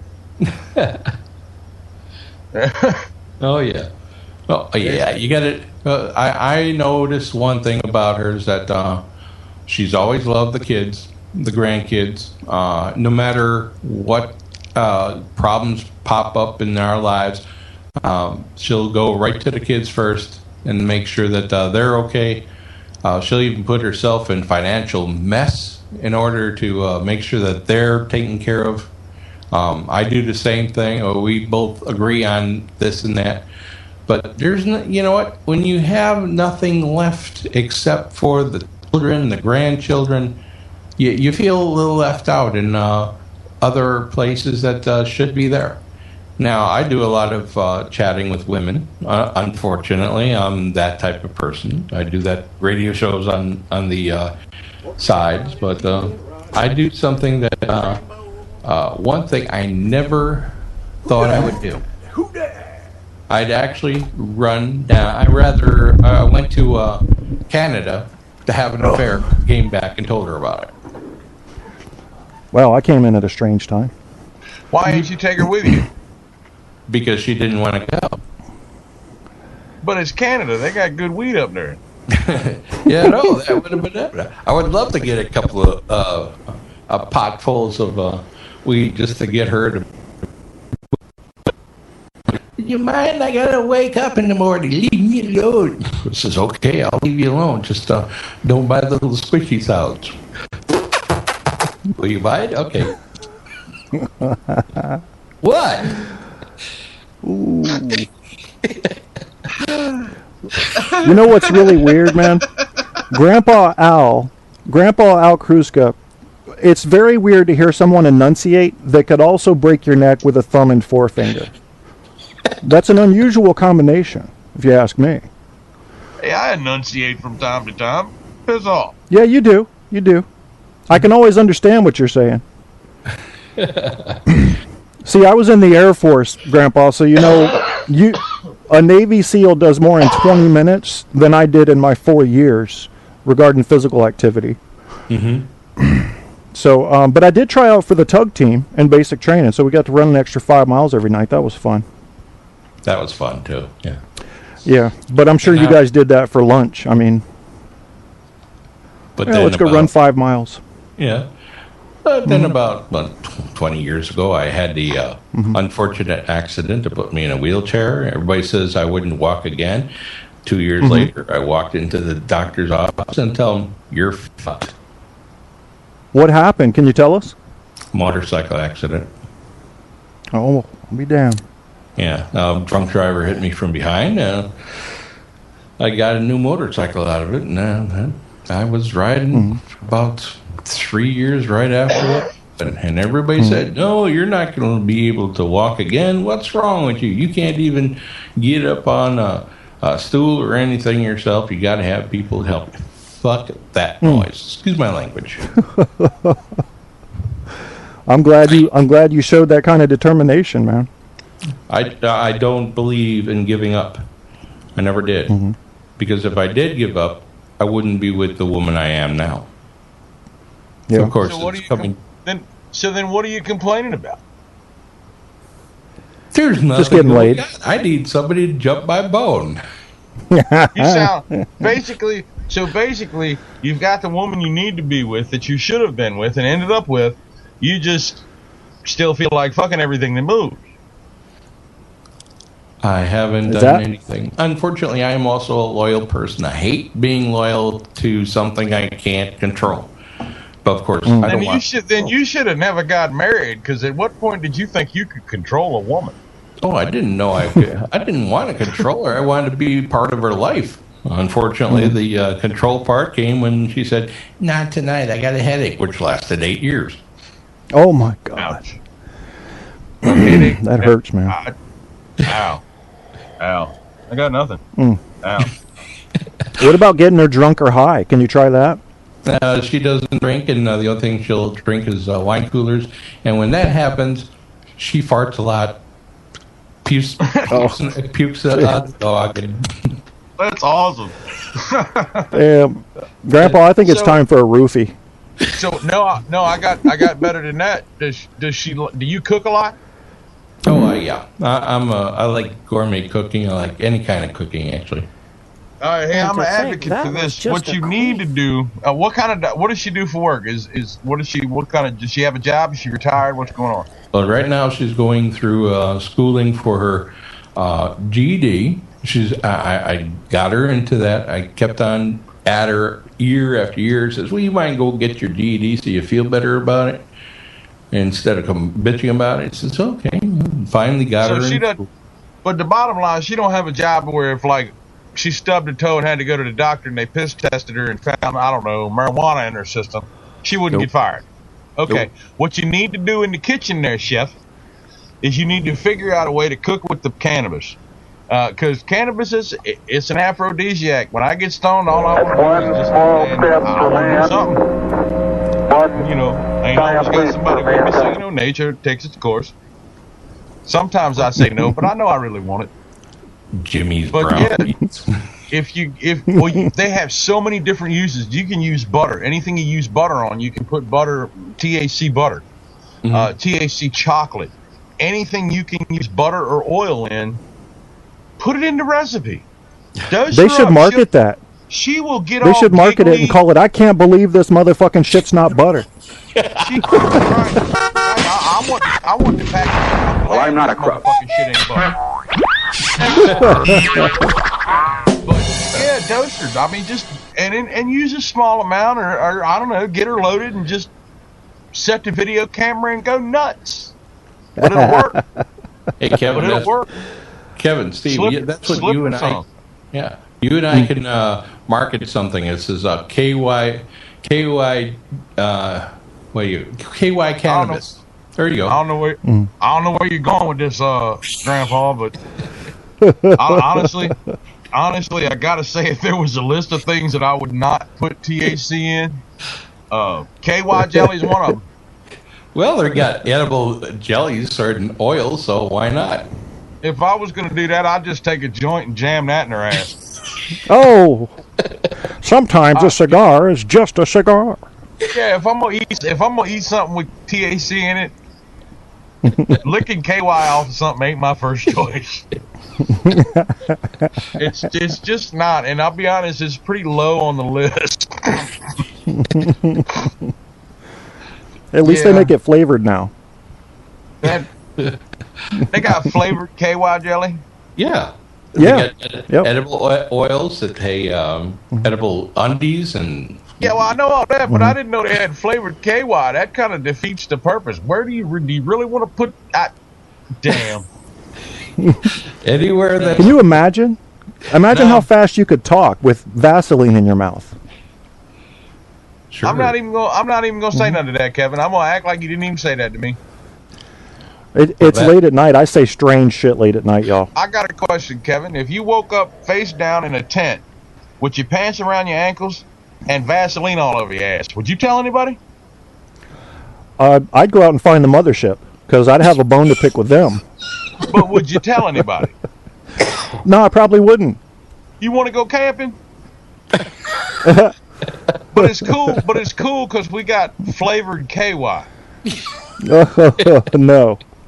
Kevin. No, Kevin. See what I'm saying? Flavored KY is not good. No, not. You'd have to get me drunk first, Steve. I will lick a chick's asshole, but I'm not gonna jam my tongue in it. No. This is why I don't understand. I don't understand gay men. Flavored KY ain't gonna make me want to do it anymore. Can you imagine waking up and seeing a hairy ass and going, I think I want to hit that? It doesn't make sense to me. No, never has it occurred to me to look at a dude and go, no, I got to have some of that.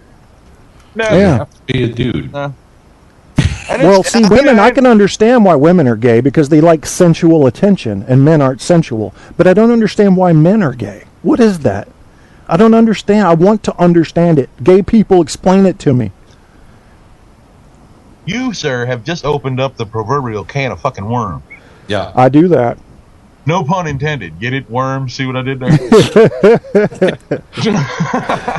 Fishing in a log lake. Hey, Kevin, did you see that thing on my Facebook page? I want to make a gay joke, but fuck it. And no, I didn't see that. The butt was spelled with 2 T's. Oh, God. Huh? I love the simple stuff. Hey, when it comes to comedy, I've told you guys before, I love slapstick. You know, you could show me Frasier all day, but I'd much rather see somebody fall down a set of stairs. I get total joy out of that. You know, simple stuff. Chevy Chase and Bill Murray are the shit for that. Oh, yeah. Absolutely. Yes.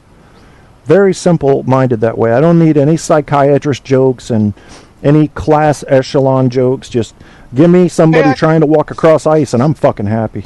And fat people are just funny anyway. Thank you. It's the truth. But I got a question. If a fat person falls in the woods, do the trees laugh? No, but you do hear it. You do hear it. Oh, well, you feel it. I don't know if I heard it, but I'm like, boom, hey. Today, a 4.3 on a Richter scale. I think a fat dude fell in the woods. In the lower 40. Well, you guys, I'm getting ready to get out of here. I'm asking if Apocalypse or somebody can find us a new show to go to. Because I would love to chat with you guys some more. And by the way, if this show ever makes any money, it gets split 3 ways, just so you know. Because that's just the way I am. Right now, it doesn't make a red cent. All right, what 3 ways are you talking about? I'm talking about you, me, and Grandpa, because we've been doing the talking. Oh, right on. Well, that's because you ain't put nobody else up here to talk. You just got them the chatters. See, I don't like to read. I don't like to read chats. I won't. If I have my own, even if I had my own radio show, I wouldn't read chats. Somebody got to be on the phone with me. Give me 35 people and mass chaos. Grandpa, you've been doing a radio show. Tell me, wouldn't Steve be a good radio host? Oh, definitely. He's got that persona that makes us all think twice and try to figure out what the hell's going on in the rest of the life, bro. That's right. The nicest way anybody's ever told me they got no idea what the fuck I'm saying. That's awesome. Thank you. You're cool. That's what makes you cool. You could take a subject and just totally trash it. I like that. Yeah, absolutely. Dissect it into its smallest forms. And you know, when we go ghost hunting back in Old House Woods, he can take a subject that you think would be boring. 2 hours later, we're just getting to the middle of the conversation. And that shit's awesome. Yeah, that's fun. That's not just me, though. That's not just me. Now, granted, I do have those kind of conversations with myself from time to time, and I have a blast.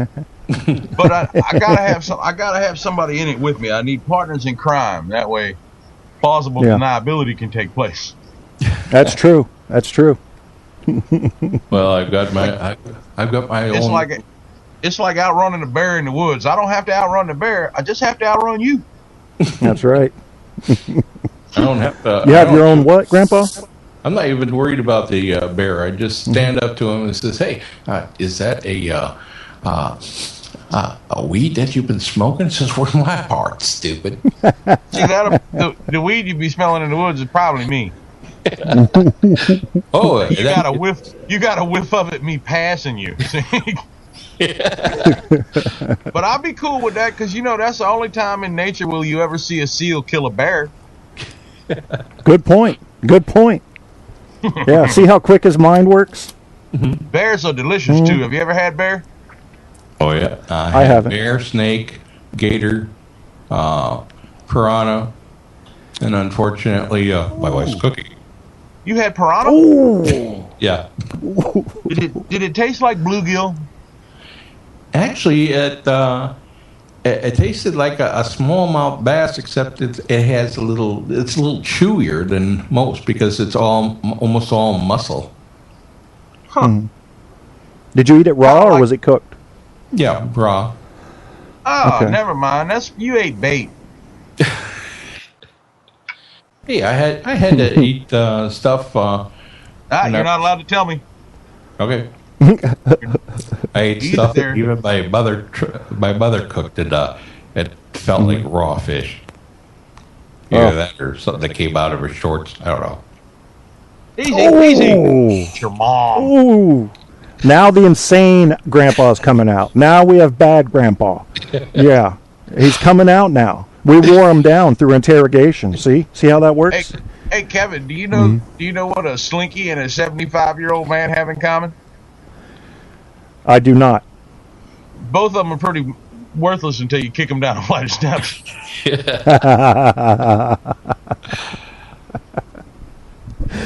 That hurts, man. Well, we're getting ready to get out of here. Where do you guys want to go next, if anywhere?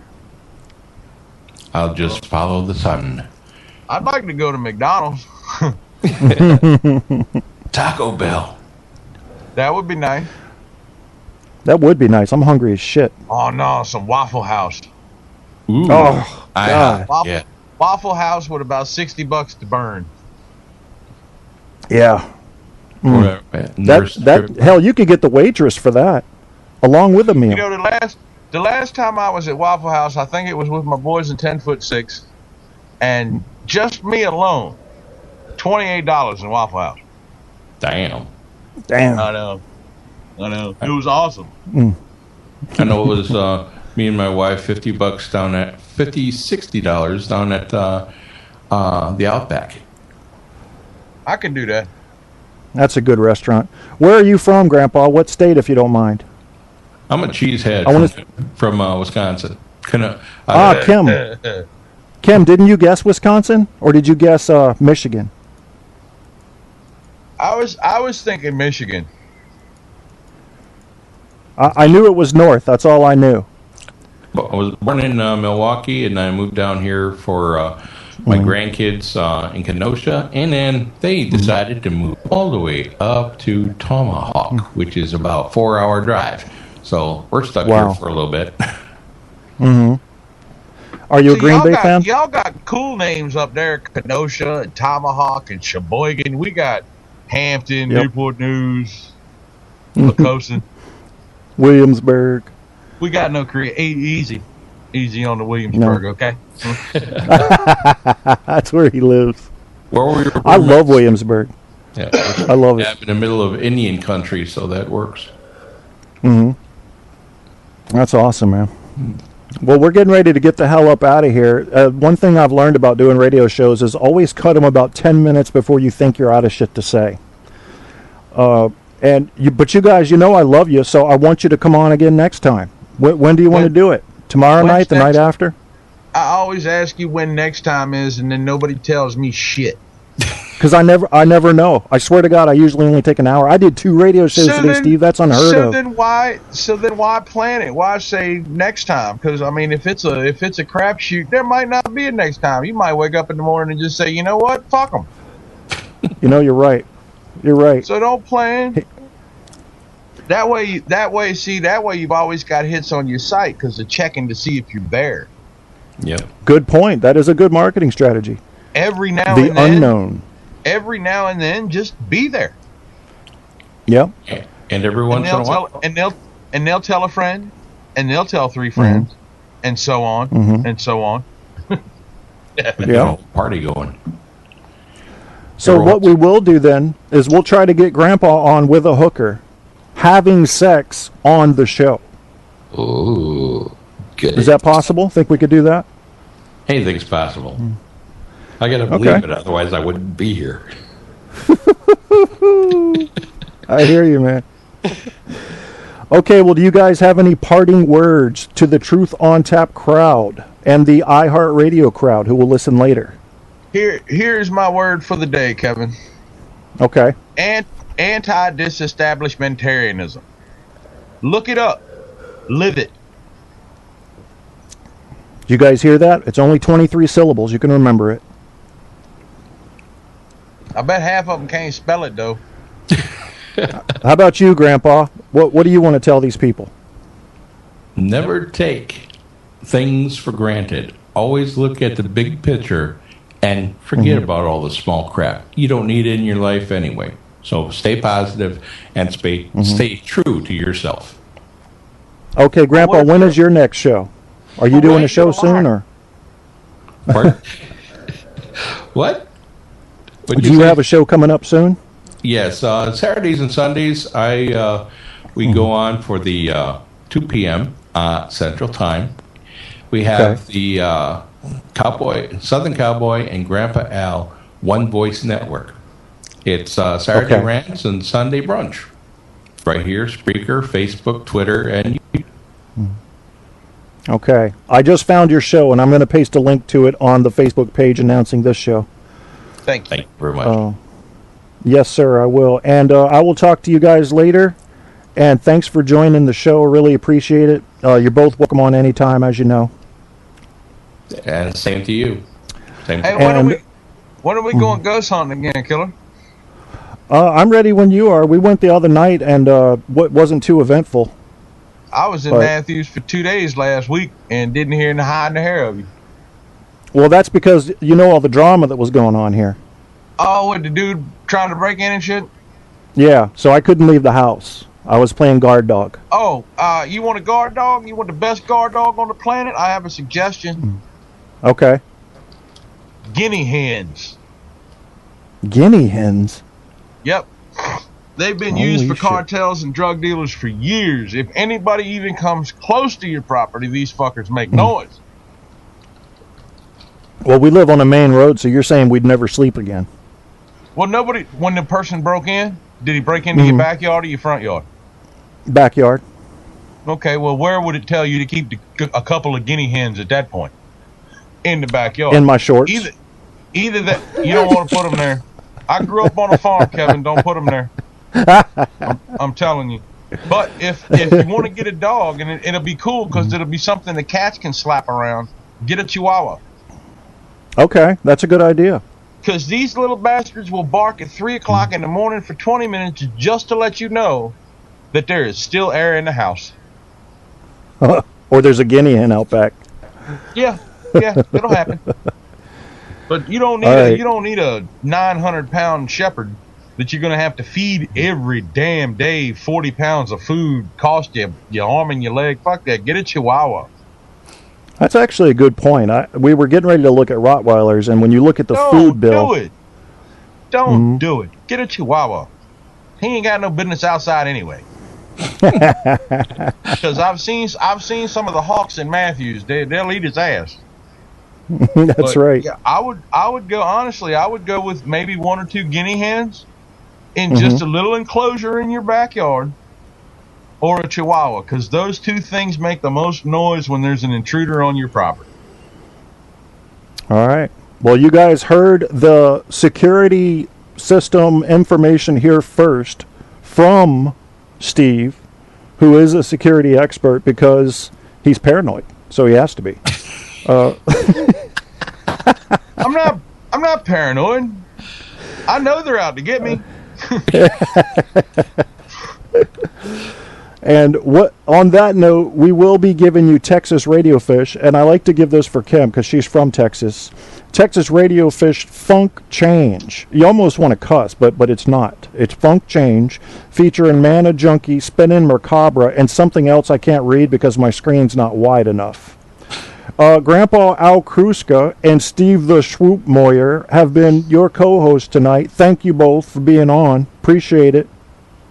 A pleasure. Thank you, both of you. And because that is that, here goes this. You're listening to Truth on Tap with host Kevin Kierstead. Ladies and gents, this is Kevin Kierstead, host of Truth on Tap and Caps on Tap. I hope you're enjoying the show. Truth on Tap is focused on bringing you absolute truth about everything from mainstream media to comedy, from psychology to the paranormal. This show keeps it real, not the fake kind of real, the real kind of real.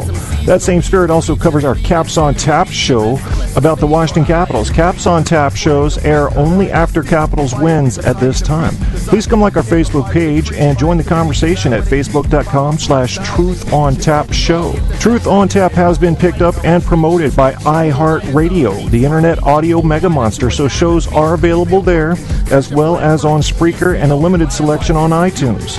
To get in on a show's chat, you can chat from the Facebook page I mentioned or go to www.spreaker.com/user/truthontap and look for the live episode or call in at 910-NO-LYING. That's 910-665-9464. Thanks again for checking out Truth on Tap and Caps on Tap.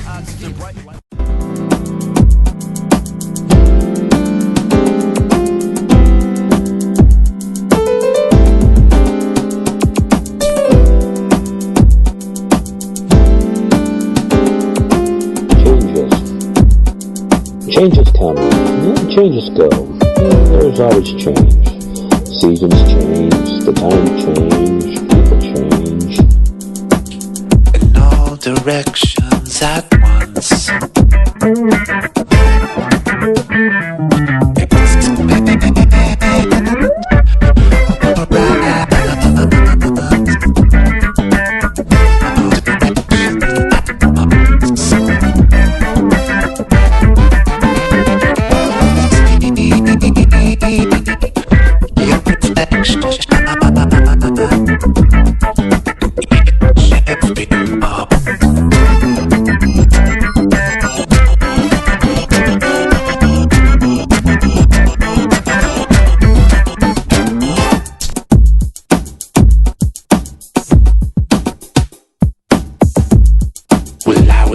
On the wrong side of tracks, and I never look back.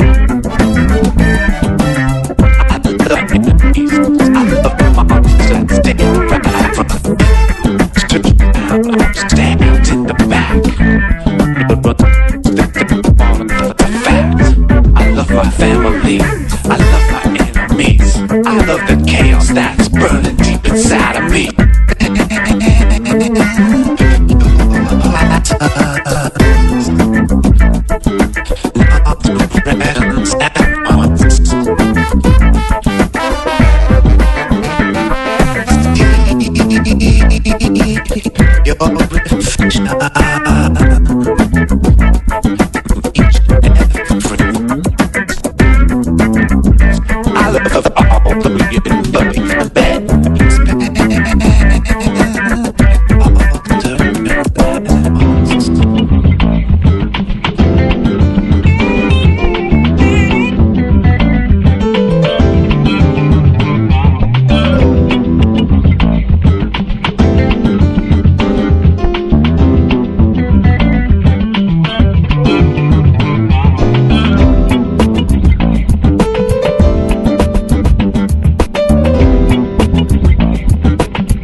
Changes come, and changes go. There's always change. Seasons change, the time change, people change. In your pocket there is change, and nothing stays the same. Time changes everything, and nothing stays the same to say, but here I am breathing, living my life the way I want to, and I have no one else to blame. Time changes. We change. Change to channel. Change the news. Change something. Or better yet, get the blues. You're listening to Truth on Tap with host Kevin Kierstead.